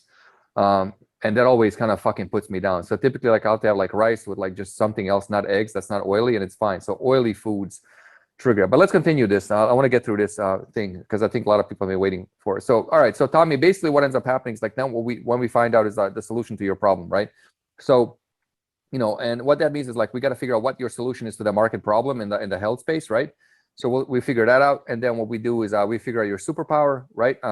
So, what your superpower is, and basically this is how you can best help people in the health space. And then what we do is we figure your archetype, right? So archetypes are really interesting because like, in archetypes, so for example, hold on 1 second. I'm going to have to free my arm.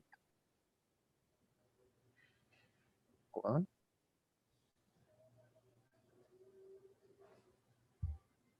Okay, cool. Yeah, so basically what ends up, archetypes are really interesting. So I'm gonna show you a few examples of archetypes, and this is gonna blow you away, right? And once you start doing this, basically it's gonna change how you view everything, right? So let me pop some tabs. Second.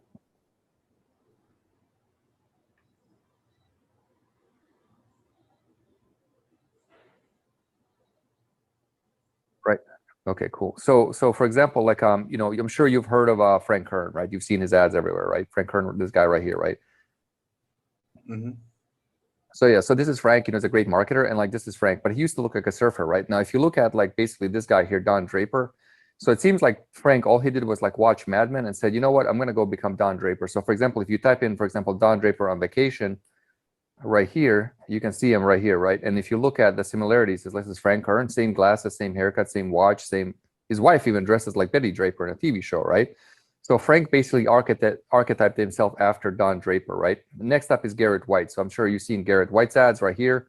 This guy, very successful, great marketer, right? But what's interesting is that what he did was like, he basically looked at Tyler Durden and said, you know what, I'm going to go be Tyler Durden of internet marketing. So same haircut, same attitude, same outfit, same body type, same everything, right? Then here's Timothy Mark right here. And so this is Timothy Mark, great marketer as well.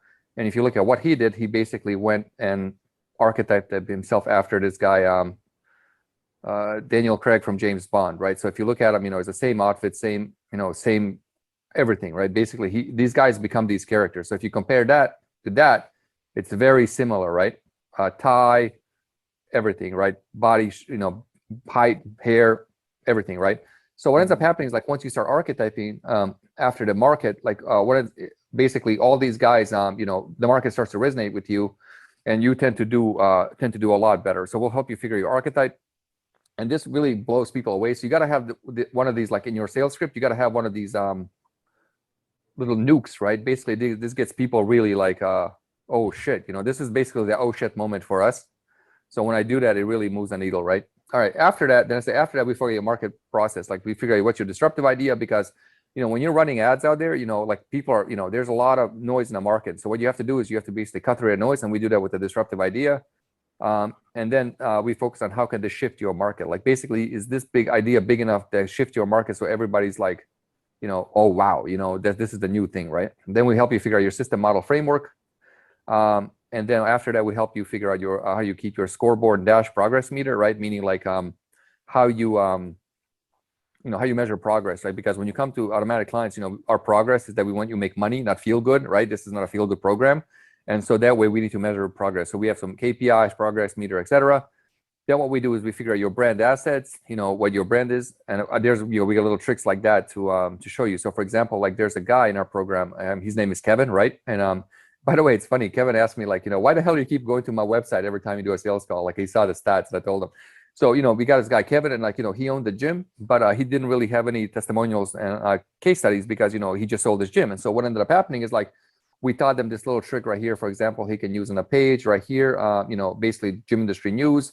So it looks like he's associated with Gold Gym, Mind, Body, but he's not doing anything wrong. He's just kind of quoting them.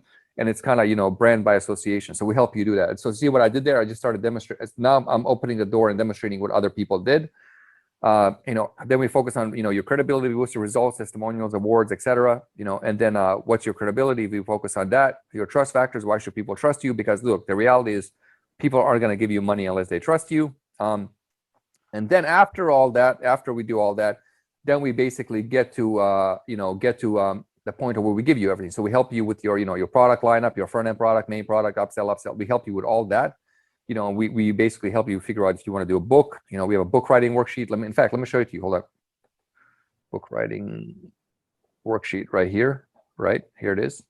Look at book writing worksheet, how to write a book in sentences. So, you just take this worksheet, you fill it out, and basically what you do is you go to otter.ai. So basically you go here and you pop this open.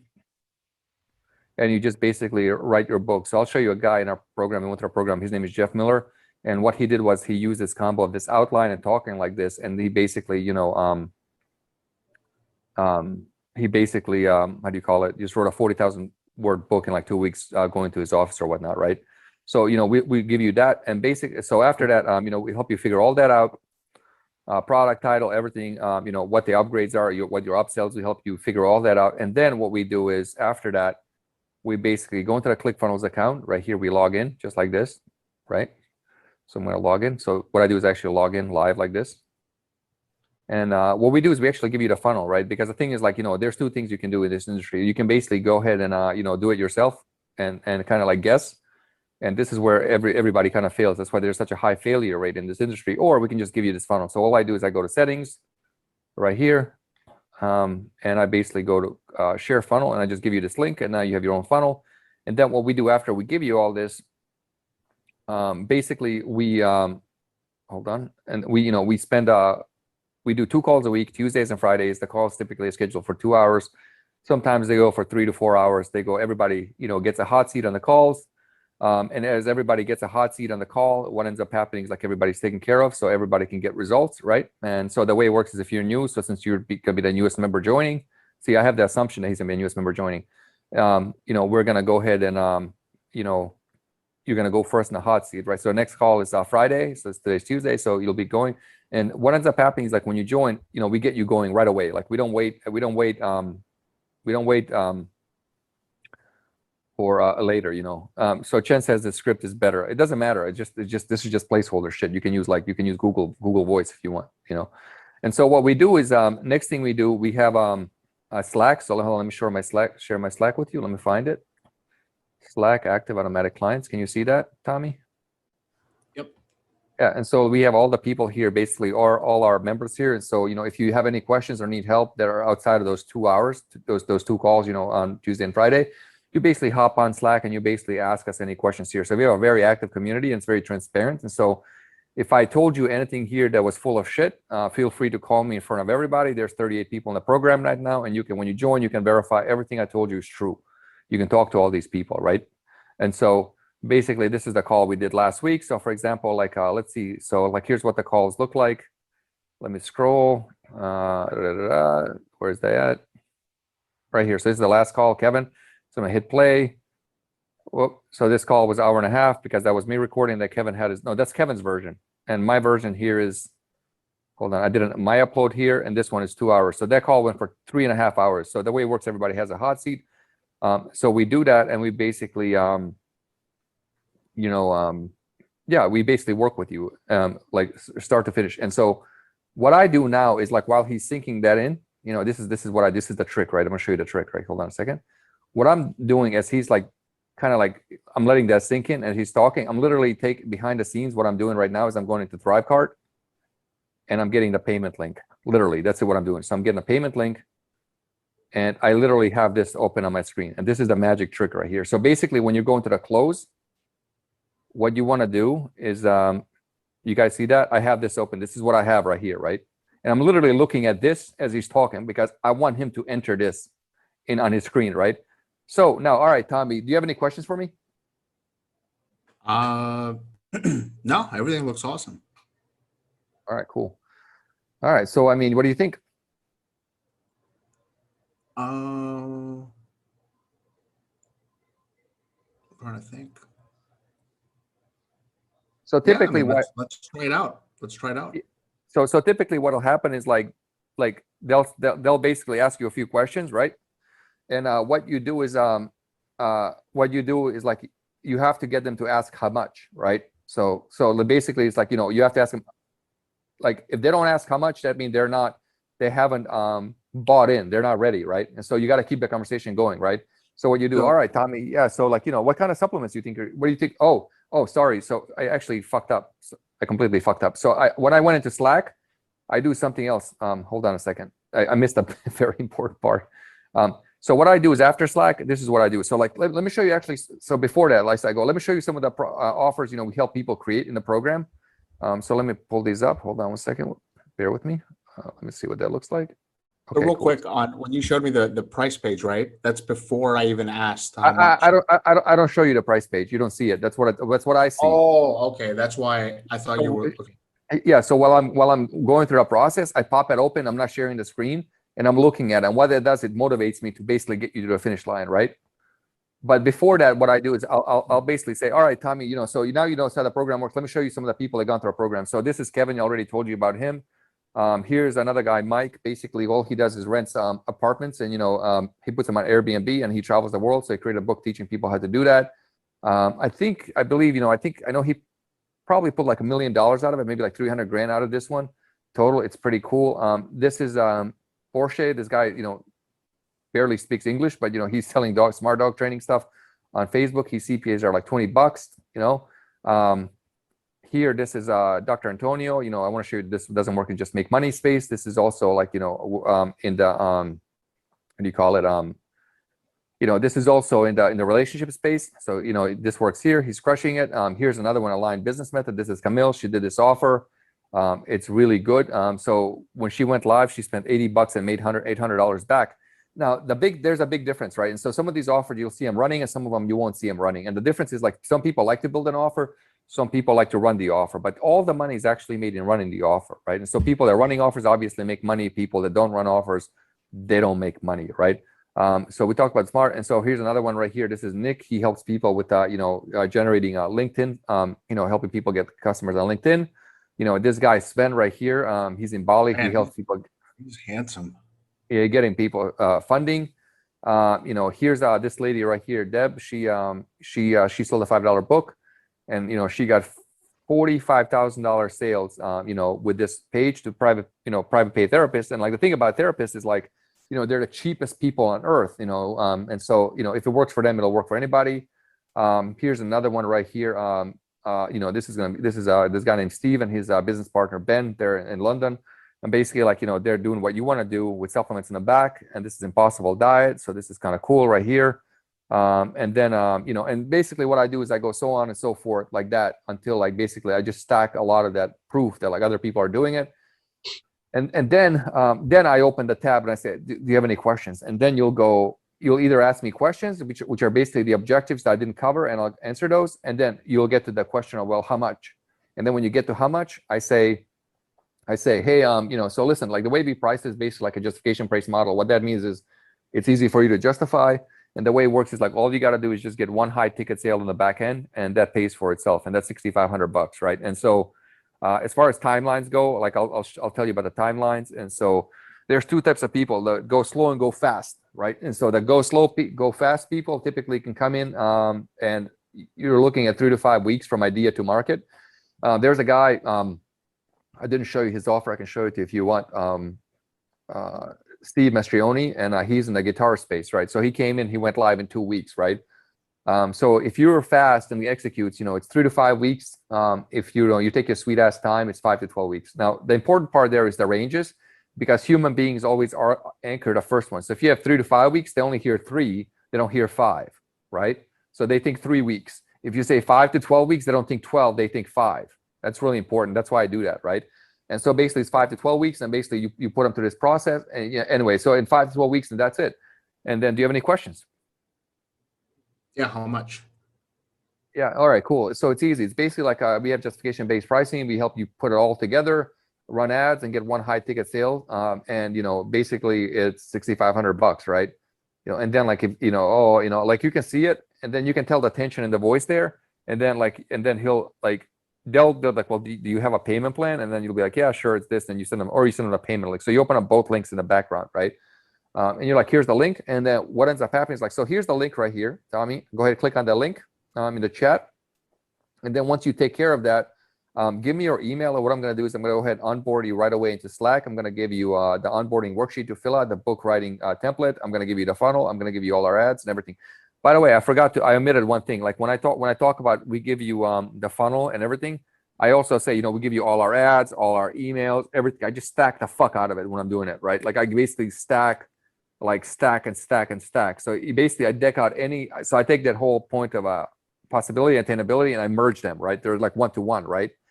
And so why I do that, and then I basically say, all right, Tommy, like, you're, how do you call it? We're good to go. And just take care of that. And I'm going to go ahead and, I'm going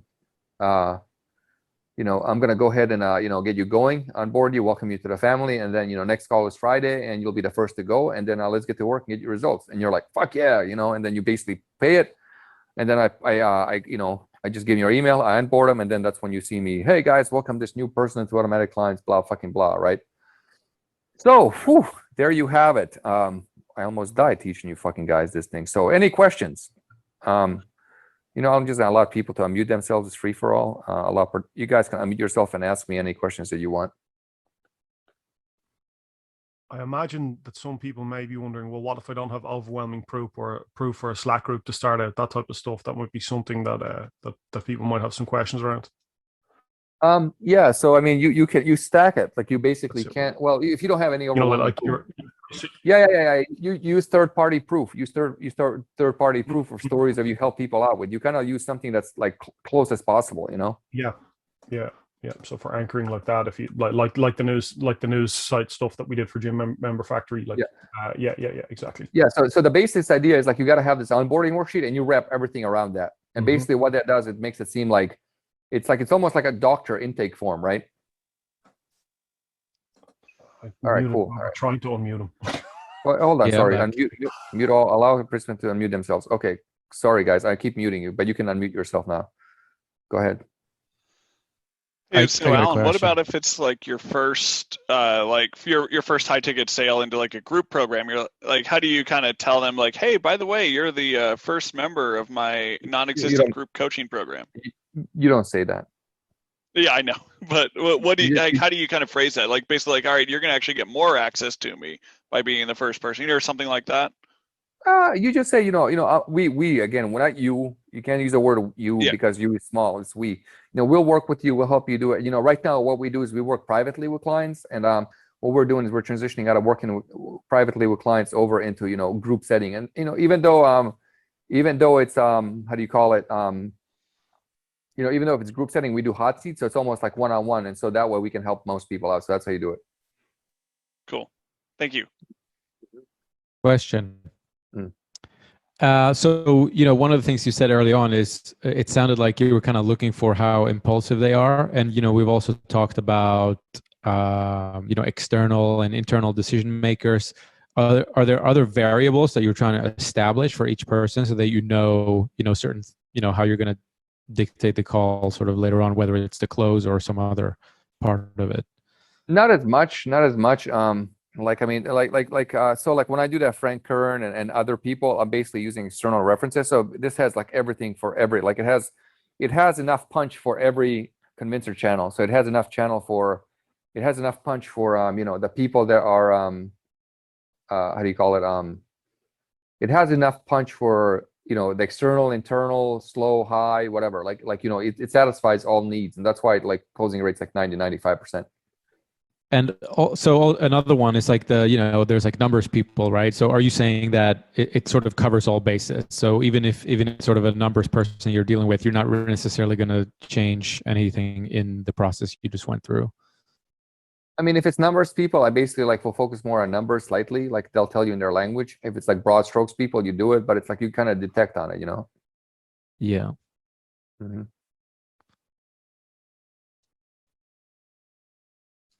Good shit. All right, what other questions, guys? Unmute yourself to ask. Because you just got the best fucking high ticket closing training on the planet. You don't even know it. Yo, Alan, Sven. Mm. So how about the one-on-one? What about the one-on-one? So currently I have 3 tiers, right? So I one thing that I picked up from I think one of the first calls was also, in order to not fuck up your Facebook pixel shit, you want to send them the link that they need to open the page, right? Otherwise Facebook cannot track it. But then where do we make the shift from, hey, this is a group program, or he wants to do everything one-on-one? I understand that you also had one client that paid way more than all of us fuckers together. Yeah, I mean, the difference is like, you just tell them like, it's a group program, and it's like, you get a hot seat. So it's like one-on-one, but we can help more people. That's why the price is lower. That's how you kind of like make it seem. This one-on-one shit, you need to get rid of that. Like, cause that's like not sustainable. So like you need to kind of like really, if you're going to do it, charge a lot. And otherwise don't do it. It doesn't matter what they want. Anchor the one-on-one to some obnoxiously high price. It's like, look, for one-on-one to do this, it's like 40K, and that's and then that helps anchor. Well, I don't want to pay 40K. 6.5 seems like a bargain. Yeah, it doesn't matter what they want. What matters is what you want, what you're willing to do for that money. And like, there's things, I'm at the point where I'm not willing to do certain things for money anymore, and like I don't give a shit, right? Because it's like there's a lot easier ways to make money than selling my time for one-on-one. So if it is one-on-one, it's like it's priced because I know that the value I can deliver. And like, I know the people I work with, it's like my shit turns into millions of dollars real fast, so it's like, pay it. And look, when people pay me one-on-one shit, they're not really paying anything. It's free because it's actually like, 1, it's a tax deduction, and 2, it's like they'll make their money back. So it's like why wouldn't you fucking do it? It's like either you're gonna give the government money or you're gonna give me the money and I'll help you triple it, and it'll make way more money. So it's like why wouldn't you? It's like you're gonna have to give the government. It's so it's like.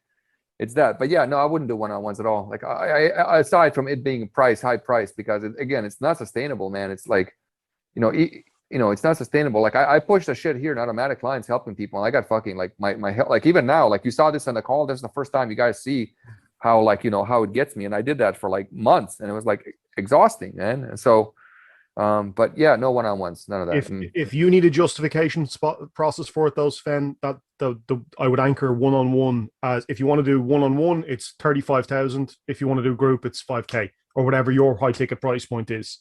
That way, they're now like, they're immediately going to go, well, I ain't paying 35K, it's 5.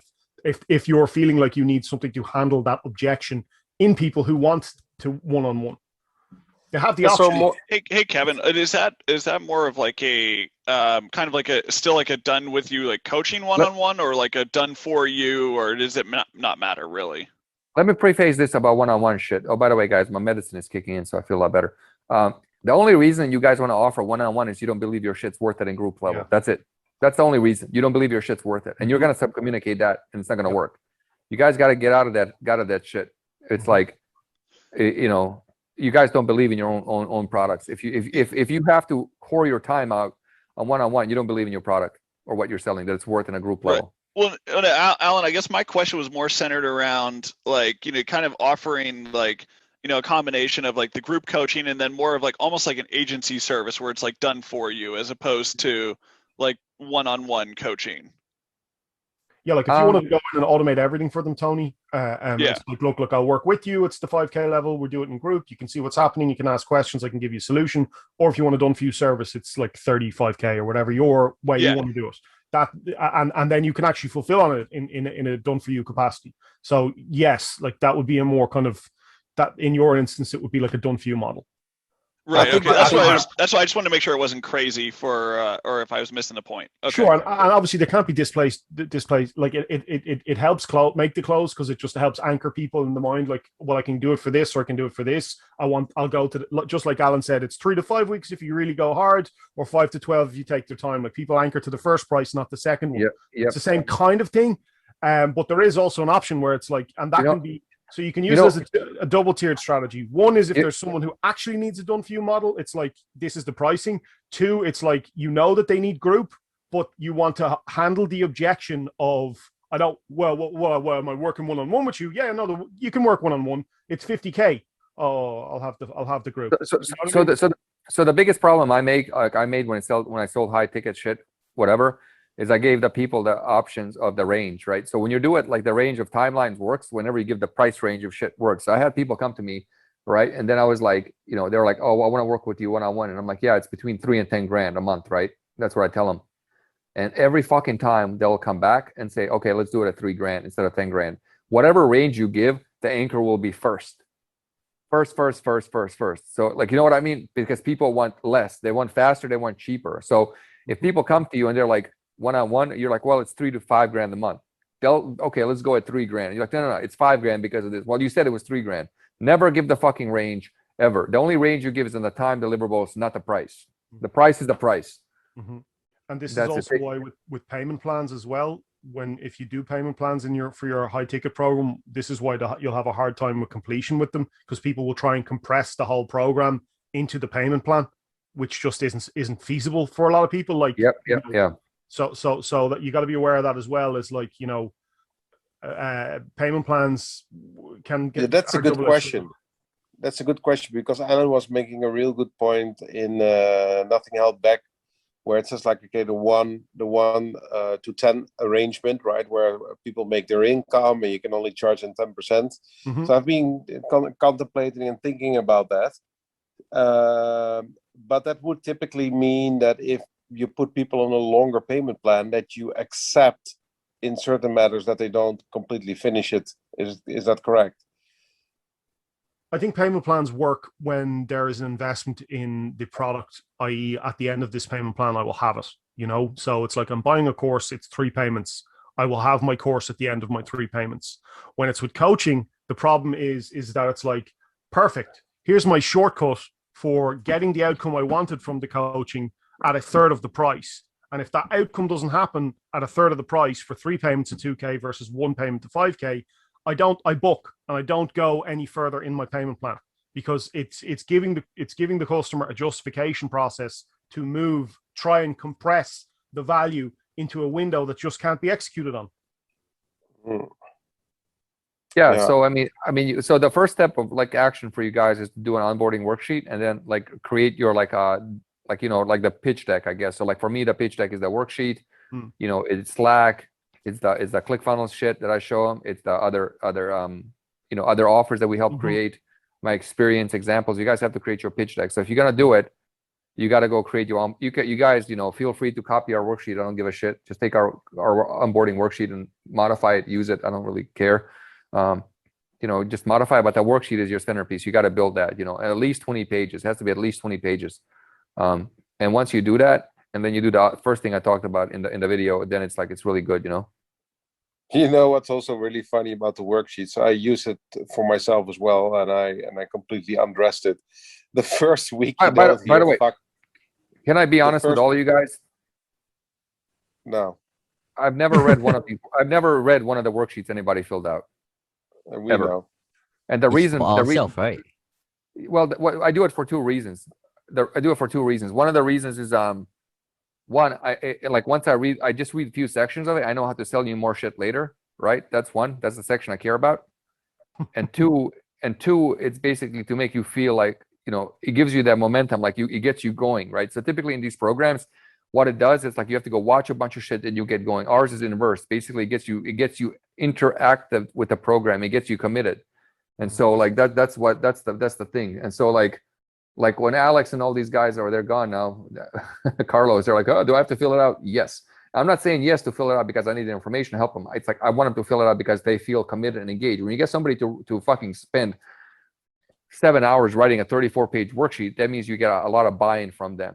And then basically you're basically forcing them to commit commit to the program. And that's the key of it. So you guys got to make your own, Yeah, so I think this is Tony is completely start dripping right now, and he gets extremely horny off this concept, I guess. So what I did is created the whole sheet in Bubble. Tony, do you know Bubble? Bubble.us. Yeah, Bubble is a no-code software, and the interesting part is that then you can compare all of the answers, especially when they're quantitative, from all of the students together. So you're creating actually one big database. And what Sven, sorry to interrupt. It works against you if you use Bubble and any of these tech solutions, because they like even me, like right now I'm Googling Bubble. So it's like bubble.io, is that one? Yeah. Yeah. So the problem is like you did that in Bubble, then they have to know what Bubble is. They have to learn what Bubble is. They have to learn to navigate. No. They don't need to know shit about Bubble. So I created a complete own environment in Bubble. Can you share your screen? So Let's see it. So 1 second, yeah. I need to log in.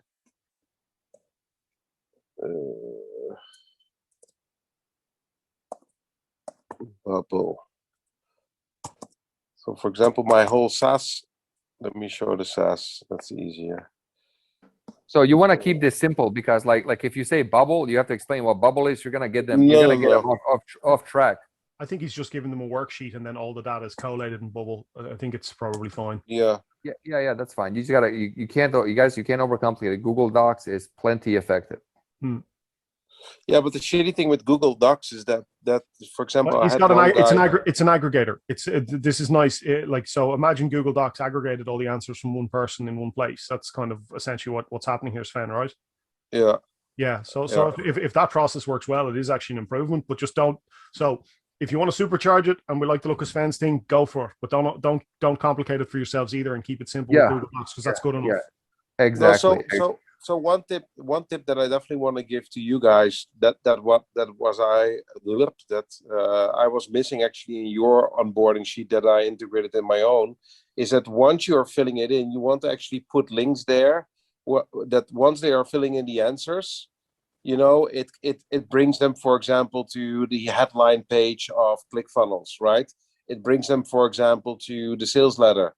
It brings them, for example, to the story about themselves. So once they are filling in this whole onboarding sheet, what they're actually doing is creating the draft of of the sales page. And I think that could be a very nice add-on for you guys as well to do, because then you see that you're actually building something. It's kind of like your pitch at FastStack idea. Yes. Sven. Yeah. No, 100%. It's very, very clever. Very, very clever. Wherein they put the disruptive idea, it brings it into the headline. But you can do the same. So one thing, sorry to interrupt. One thing I forgot to say while it's in my mind. The important thing here is basically to be in control of the sales process. You notice how I kept pulling it back and I had control over it? And it's like basically it goes from, what happened was like, in the beginning. You notice how it made Tommy talk 70-80% of the time. So I get Tommy to talk in the beginning 70%, and then once I have the rapport, I switch it over and I talk 70 to 80%, and I could take control. You see it? That's a really big switch, like distinction on the switch over, really big. And because otherwise, what'll end up happening is like when I'm talking, like people will basically try to inject and like, well, what about this? What about that? And all I say is, just hold that thought. We'll get to it in a second. Hold that thought. We'll get to it in a second. Let me just go. That's what I do. I kind of just keep putting them back. Keep putting it back. I think Tony and Sven, you tried it. I think Tony did it on the phone with me. He did that like when he was like, as I was going through it, he kept trying to take control of the process.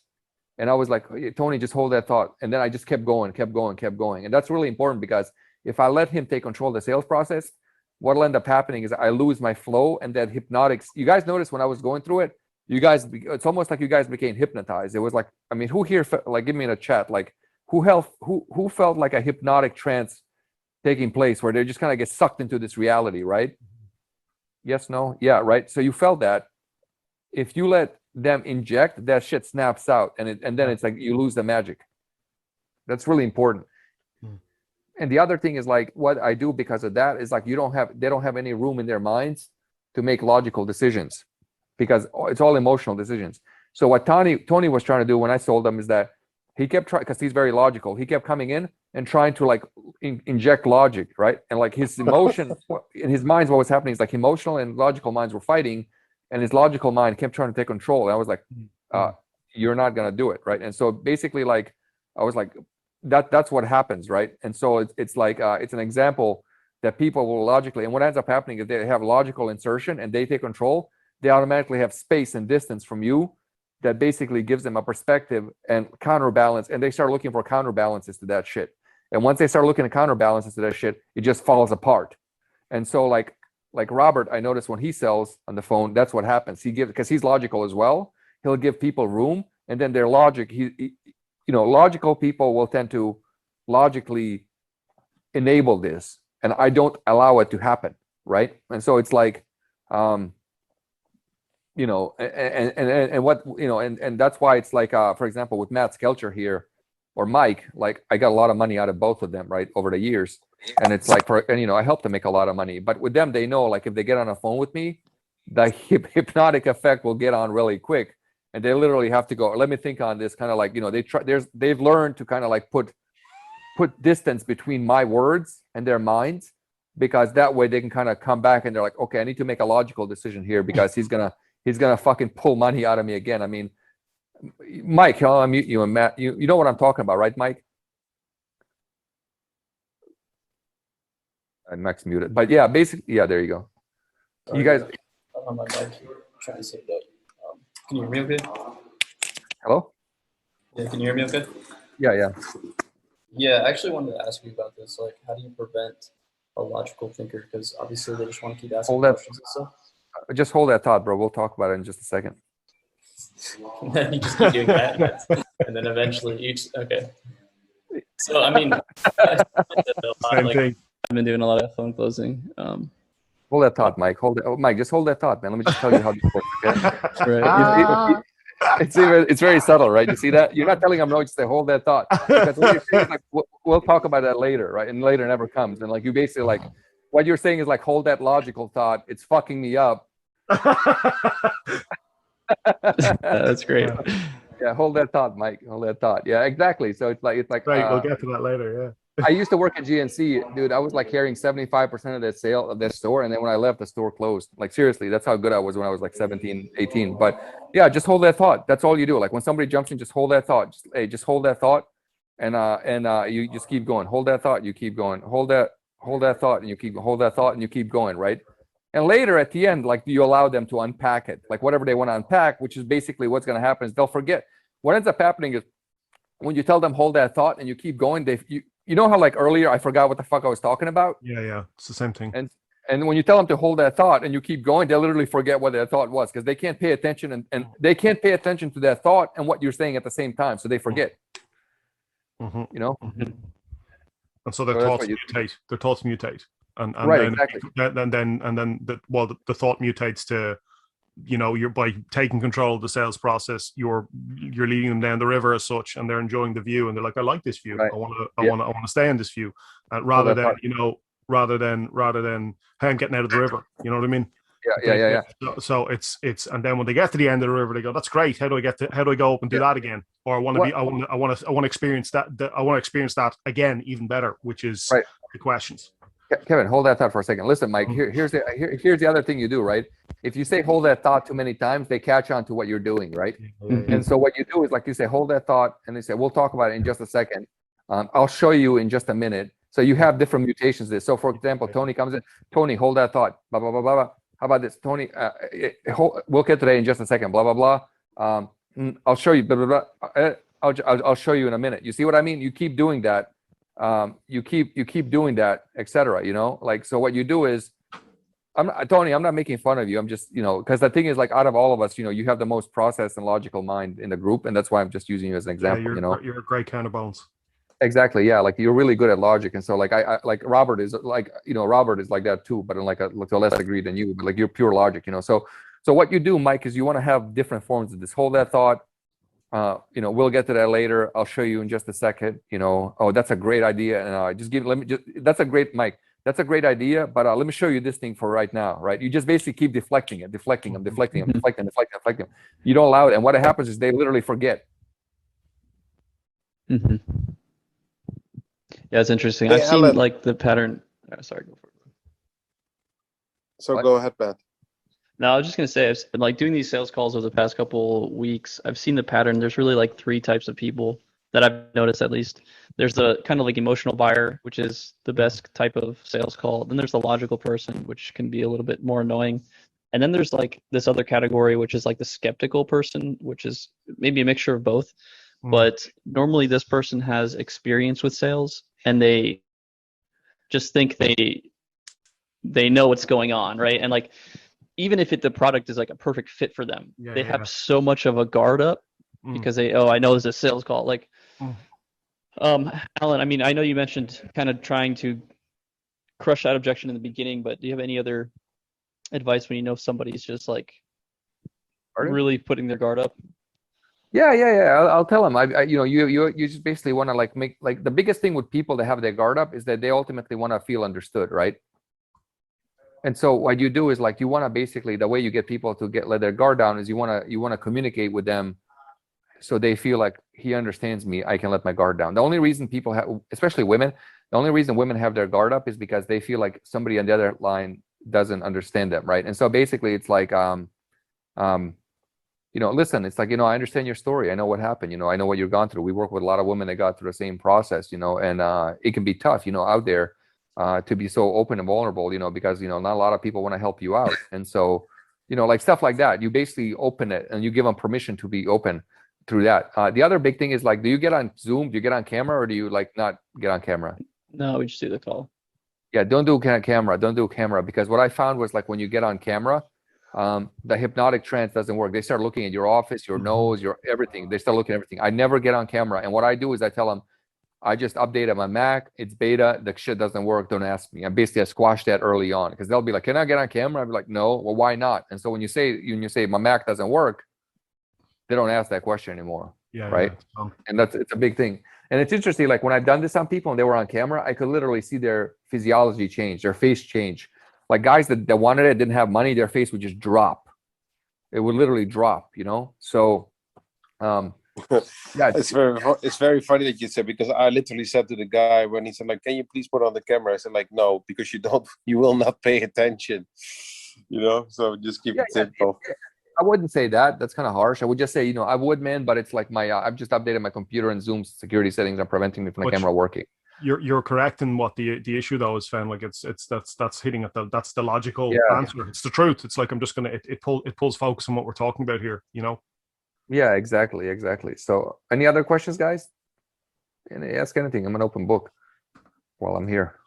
Yeah, I'm still having the questions, because I'm a heavy implementer from everything what's being said, and nothing held back about the 1 to 10 ratio, and then as well the adaptive markets. So for example, when you have, in my case, founders that are coming from bloody fucking Pakistan, and you have founders that are, for example, from the US, if you say like, okay, the program is in the US $3,000, they start laughing how cheap it is, you know. And if you say, for example, oh, the program in Pakistan is $3,000, they start robbing your whole family, right? So there's two different worlds. So my question is literally, do you have encountered already that you have a market adaptive pricing where you price your program cheaper in one part of the world than in the other part of the world? Yeah, that's tough, man. Especially if you do group shit and people from Pakistan come into your Slack, whatever, it'll really cheapen it. So like, you know, I would, you know, like,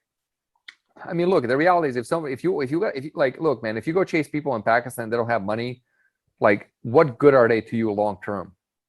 Right? Like, they're not good to you long term. So it's like basically like, you know, when we ran tier 125 countries, it's like, you know, our average order value went down, everything went to shit. So it's like, we really, I mean, you can't get money out of people that don't have money. And it's like, it's the same thing. It's the 10% ratio. It's the same thing. Right, exactly. And like, if you're out there running ads in like Pakistan, you know, you could be using that money to get more customers out of America and countries that have money. So it's a really, I think it's a really bad strategy. Yeah. Mm-hmm. And then in terms of the installment plans, right? I mean, let's say it's a 10% ratio, and let's say someone makes, I don't know, $60,000, $70,000 a year. That comes down to $6,000 that they can spend on the program. The program takes at least 3 months, right? Then ideally, what you're actually coming back to is that they could pay $600 a month, right? Which eventually brings them down to $2,000 for the program, which is too low. Well, no, they can pay for the program. So for example, if they make $100,000, they can make payments in 3 months. It's like an annual income deal, not like a monthly deal. So monthly deal only applies to people that run monthly masterminds. People that have a fixed end outcome, then it applies to the total thing, you know. What'll happen with the payment plan, guys, then is if let's say your program's 6K and they make 60K a year, like that guy will pay the 6K. Let's say your program's 6K and someone who's making 20K turns up on the call, they'll want the 2K a month plan. That's what's happening. And then that person psychologically is going to try and compress the outcome of the whole program into the first payment. Yeah. Gotcha. Hey, and just out of curiosity, I see some guys have been joining the program. For example, Justin, right? Is Justin out of the program, or he just doesn't give a fuck, doesn't never come on the phone? Who's Justin? Justin O'Neill. Who? Justin O'Neill. You know, the back dude. Oh yeah. So with him, he came in, and basically we used to do this thing called pre-boarding, right? And pre-boarding was like, we let him in the program and they pay in a week. And then we did a modified version of a pre-boarding with him, and he paid like $1,000 deposit, and he was supposed to pay the rest in a week, and he couldn't afford it. So that 10-to-1 ratio was off for him. And then he basically said, just keep my deposit or whatever, and then we'll I'll how do you call it? I'll pay later. But let me see. I think I removed him from active. Yeah, I did. So he's not inactive anymore. He's kind of sitting on the sideline. So yeah, you'll have a lot of that. Like, for example, with that guy, so they basically give you 2 months outcome to get them a result. So a lot of guys, there are payment plans. You got like, basically you assume for two month payments, and then the rest is basically like a bonus, Yeah. Mm-hmm. So always come down to 2 payments max. That's actually what you're saying. I would really try and compress it to, like, don't have 3, 4, 5 payments they're going to book. I would do 3 payments, but just assume that you're gonna like get 2 out of them, and when a third comes, that's a bonus. Yeah. Okay. Gotcha. Okay. Cool stuff. Mm-hmm. Every time when you guys say I see this face moving right now. Yeah, it's powerful, dude. It's really powerful. Big time. Yeah. So you see how, like, when you get good at the sales process, like Alan has such strong position now. I think we were talking about this maybe 6 calls ago or 4 calls ago or something, or it's like, we don't know how good Alan is on the phone. Like, obviously that was the objection. Obviously we know how good Alan is on the phone, but you paired that superpower and this process with the right front end, and you'll slaughter, absolutely slaughter.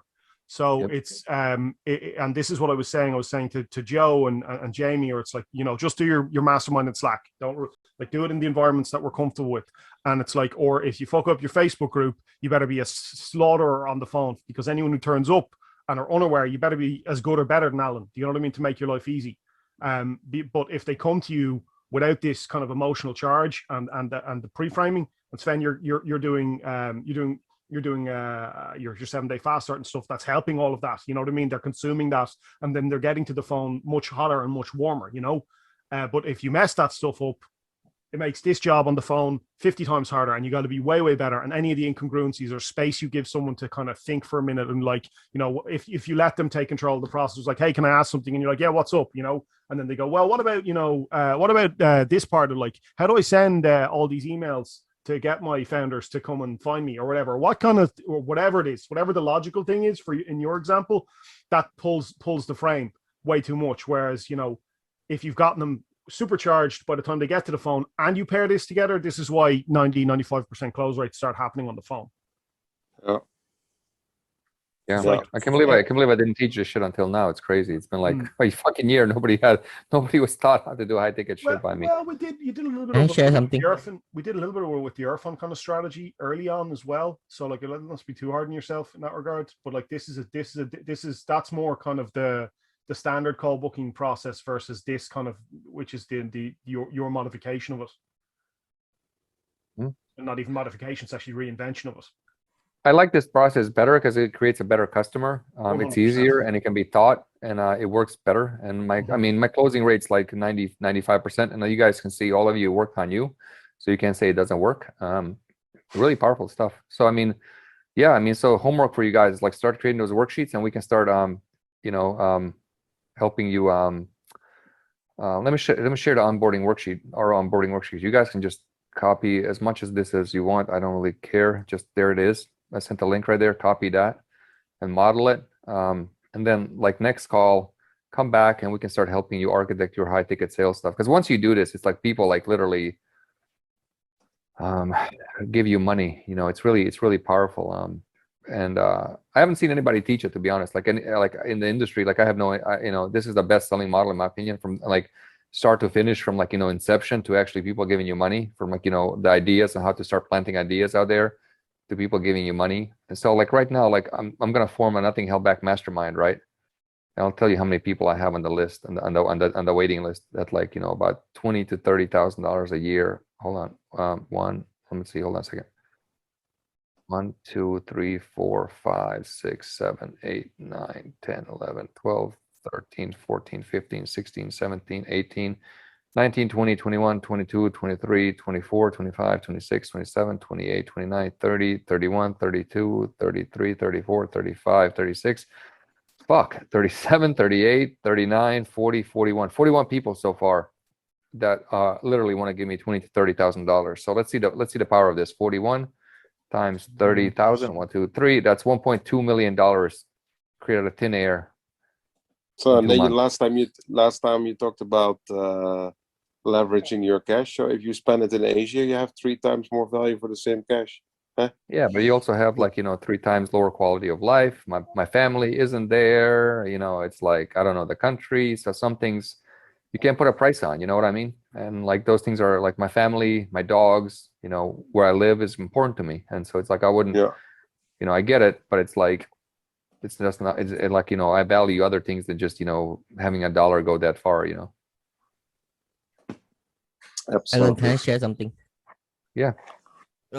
Okay, guys. So actually, for the sales part, for us, we have quite a bit of high ticket items already, because my partner know how to sell. So another thing that we do before that is actually, as you know, some of you might know that we have our healing retreat, which is actually an event, but at the end, people will buy the higher ticket item. So basically, it's like people are jumping onto paying us and jumping onto the sales call, talking to my partner, and with the because they see the value of what we do, and then they join the high ticket item. So if you have a way whereby they are coming to get you are doing a call with them and you can demonstrate the value like what Alan said earlier. Not only they get the value on the call itself, but and if you can manage to convince them to join your higher ticket item, then you are getting paid for your time talking to them, basically doing the sales call and getting them to join your program. And of course, initially that's what we did. So when starting out, when we were, first few months, we were doing like a private healing session instead of a group session, which is the current healing retreat, right? Previously it was like 1-to-1. Now it's like 8 people per session. So people are paying $200 a pop. So that's like $1,600 for 2 hours of work, 3 hours of work. So we are getting paid to jump onto the healing retreat call with our students, and then at the end, we don't have 90% closing rate, but sometimes they have the budget issue, but I would say it's quite high, 30 to 40% will join the healing retreat. And it's So what is your ranging high from, ticket? How much is that?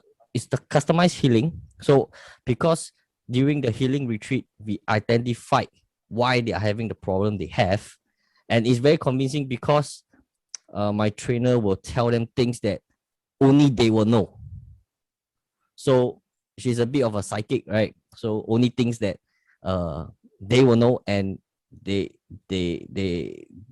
realize what their problem is, their root cause, what is the thing that's giving, what's the problem that caused them, what's the root cause of the problems they are currently facing. And the higher ticket is the customized healing, which will heal them and eventually and hopefully solve their problem, right? So the high ticket item depends on how many weeks they join. So we have like 8 weeks, 12 weeks, and 16 weeks. So it's from 1.5K to 2.5K. Of course, how many weeks they join depends how serious their problem or how long they need. So some people need 8 weeks, some people need longer, 16 weeks, etc. Gotcha. And you sell them on like sandwiches currently? Sorry, say again? You sell them like hot dogs? Sell them like hot dogs. Yeah, like now is 8th of June. We already hit 30K revenue, right? So we are well on track to hit 100K this month, hopefully, right? I think with the new model of selling the front end at $49, we are getting enough people into the healing retreat, and enough people buying. So I say we are very profitable now with the new model. So very, very happy that I joined, that we sign up for the program. So if you, since Steve is talking, then if you can come out with like a group session whereby you get a little bit more in depth with the people who are trying to get funding, right? 2-hour session with 10 people, and then at the end you upsell them your coaching program. Not only you are being paid for the time that you are spending with them, you are being paid to sell them as well. Of course, given that your session is valuable and they see that, okay, this is good and I want to continue working with this person for the next few months. But that's the replacement of the 7-day fast track or whatever you have. Okay, so so there are different kind of people. There are people who are used to video, they are fine with it, but when you do it live, right, the closing rate is always, of course, higher also. Yep. And there are people who are older, the older generation, they want to meet the person. And in my niche, in our industry, people want to talk to the healer first. That is a definite, right? That is 100%. They want to meet the healer first before anything else. So when the front end prices are lower, it's easier to get the buy-in. They understand our work and then they come in. So that's one. And for yours, definitely, I'm not sure how old your demographic is, but I'm sure there are older guys that want to, wouldn't mind paying a few hundred, maybe $100 to $200 to have a session with you, even if in a good setting, to see, what you're made up of.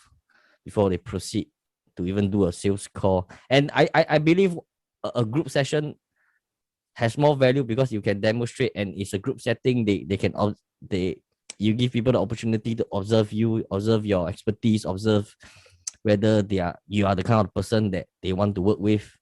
Because one-to-one, strategy call, I mean, everybody knows the spiel, right? Like, oh, it's a, strategy call. Yeah, okay, it's going to be a sales call, right?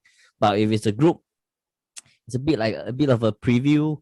But it doesn't matter even if you are talking about the same kind of thing that you did talk about in your content, in your book, in your video course. Because some people just like to meet the people live. That's why people pay $100, $200, $300 to go to a fucking concert when you can just pay Spotify $10 a month. Same thing.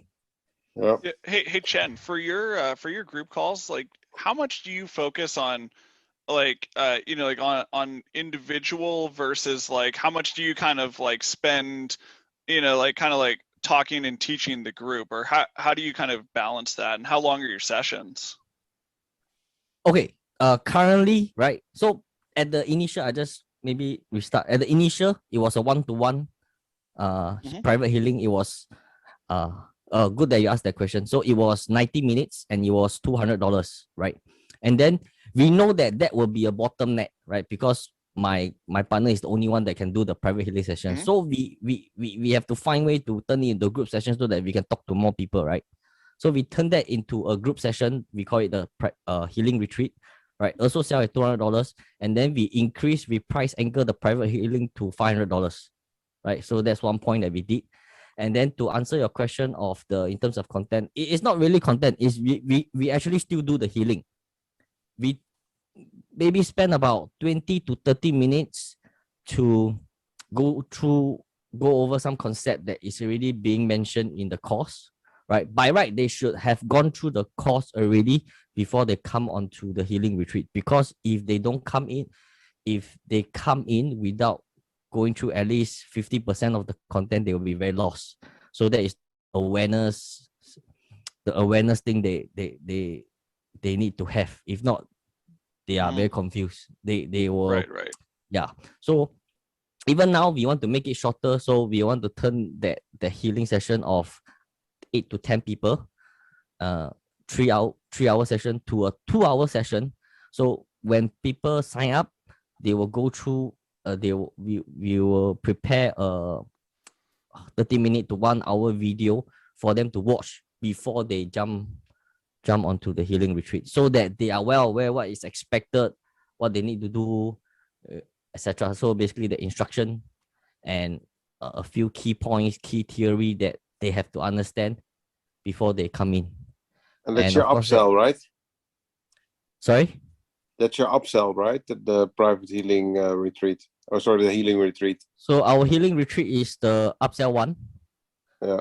So now I'm split testing between the price of $200 and $150, right? So far, it seems like the 149 is performing better in terms of conversion rate and AOV as well. Yeah, I think after hearing what is being discussed of lower price, also having lower quality customer, I think we will just stick to 49, because if I were to reduce it to $27, then a bit of work is needed. So I think we just stick to 49. I think so far we are on track to do very well. I think if it ain't broke, don't fix it. That's and it's very true. Also, guys, just and this isn't a criticism, but just take what Chen's advice is with a massive grain of salt if you're applying it to business markets versus Chen is in mass market type offer. So with regards to how value comps are created, it's slightly different for business owners. And so the initiation energy with the 7-day fast start is extremely important as part of creating the belief, whereas the purchase is anchored to that transformation for Chen a little more heavily. So it's slightly different. So just don't take direct parallels, and that's not to diminish what Chen said at all. Yeah, definitely. You have to your own style, matters.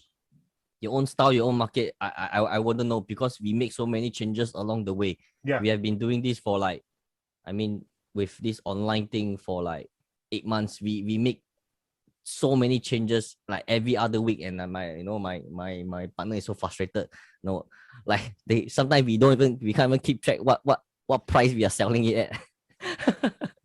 Because we keep adjusting, right? So No, but I can imagine, Kevin, what you're saying. So if I hear Chen sharing it, I can imagine that one of my plans could perfectly be like, they're watching 3 or 4 videos, right? Once my system recognized, oh, they have watched 3 or 4 videos, and they bought the upsell to join, for example, a custom-made fundraise mapping out process.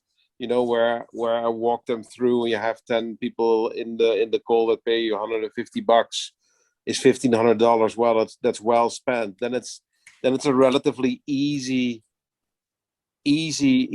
catch for them to move them almost to the next level. Or how do you see that? Yeah, no, like it's kind of almost like like Alan said earlier, webinars are great if you can still get people onto them. Absolutely, it's the same kind of thing, that if you were to do a live call, which is kind of akin to a webinar in terms of like getting people there excited and providing actual value, it's a great bridge to your backend. Fantastic. In the same way that a recurring program done correctly is a fantastic bridge as well, if because it compounds the belief in the core purchase rather than destroying it. And so yes, absolutely. If you can get people onto to a call like that, and it's a paid call or even a free one, 100% do it, because it will move the needle. Yeah. Interesting to check out. Yeah, it's all absolutely 100% worth testing. Like your software, again, another example that's being built now. You get that right, and you anchor that to the core purchase, and maybe even anchor a community into it as well. In terms of like more high touch, less kind of in-depth stuff or helping their specific situation. Great anchor, moving people to the back end. Fantastic addition to the thing. Is if you can execute on it, 100% do it. Yeah.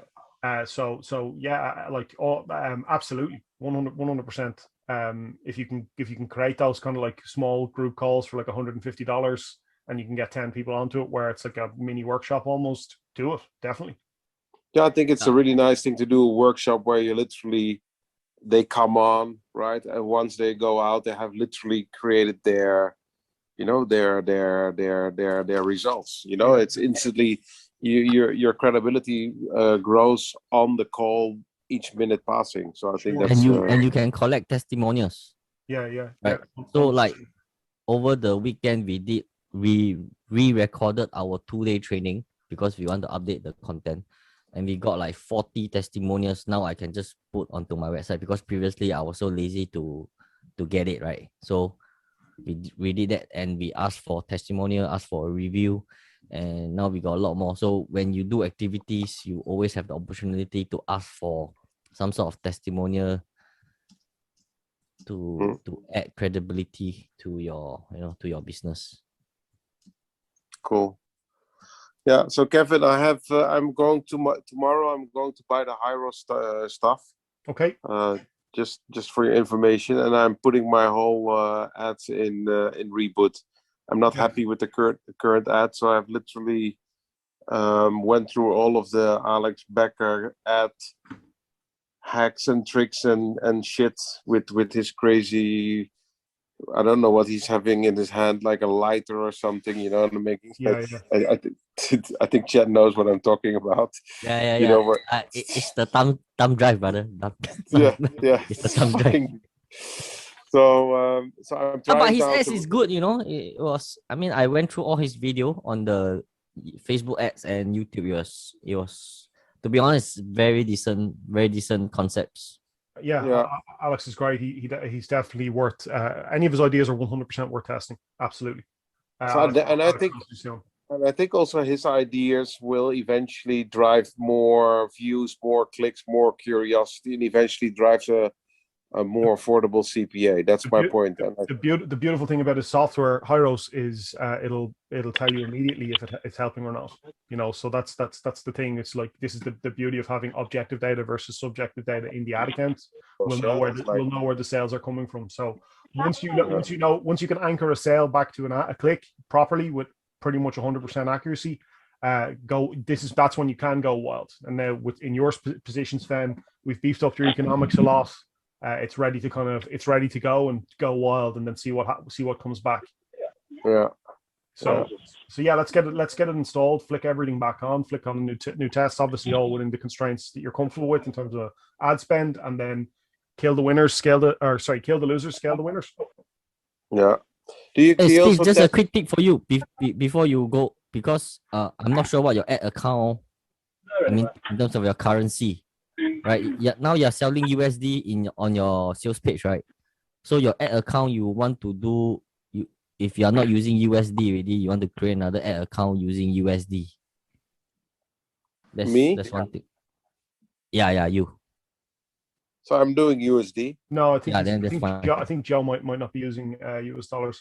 Okay, guys, look, we've kind of opened up in here and chatted for a while. I think we're going to just lock this down and get to helping people with their kind of specific questions, because this has been a beefy enough call as it is. But is there any just last, before we kind of close this up on the high ticket kind of sales call process that Alan's just guided through, any other kind of final questions before we get to helping guys? Oh man, I'm going out of here. Wish you a good night. Awesome. Talk soon, Sven. Take it easy, mate. Cheers. Take care, Sven. Okay, I think we're going to get to Cameron first, just purely because Cameron hasn't been here for a while. It's almost like someone new to the program. Like, he wants a bit of help with the sales copy. Let's dive in and get to helping Cameron. Cameron, are you there, mate? I am. Hey, what's up, buddy? Hey. Let's can you drop the link again in Slack to your copy, or even here in the chat, just so we can kind of pull it up, and then we'll talk a bit about your kind of market. I think it's SEO for, I think, HVAC. Is that what it is? It was HVAC, yeah. HVAC. Okay, yeah, perfect. Yeah, let me pull it up.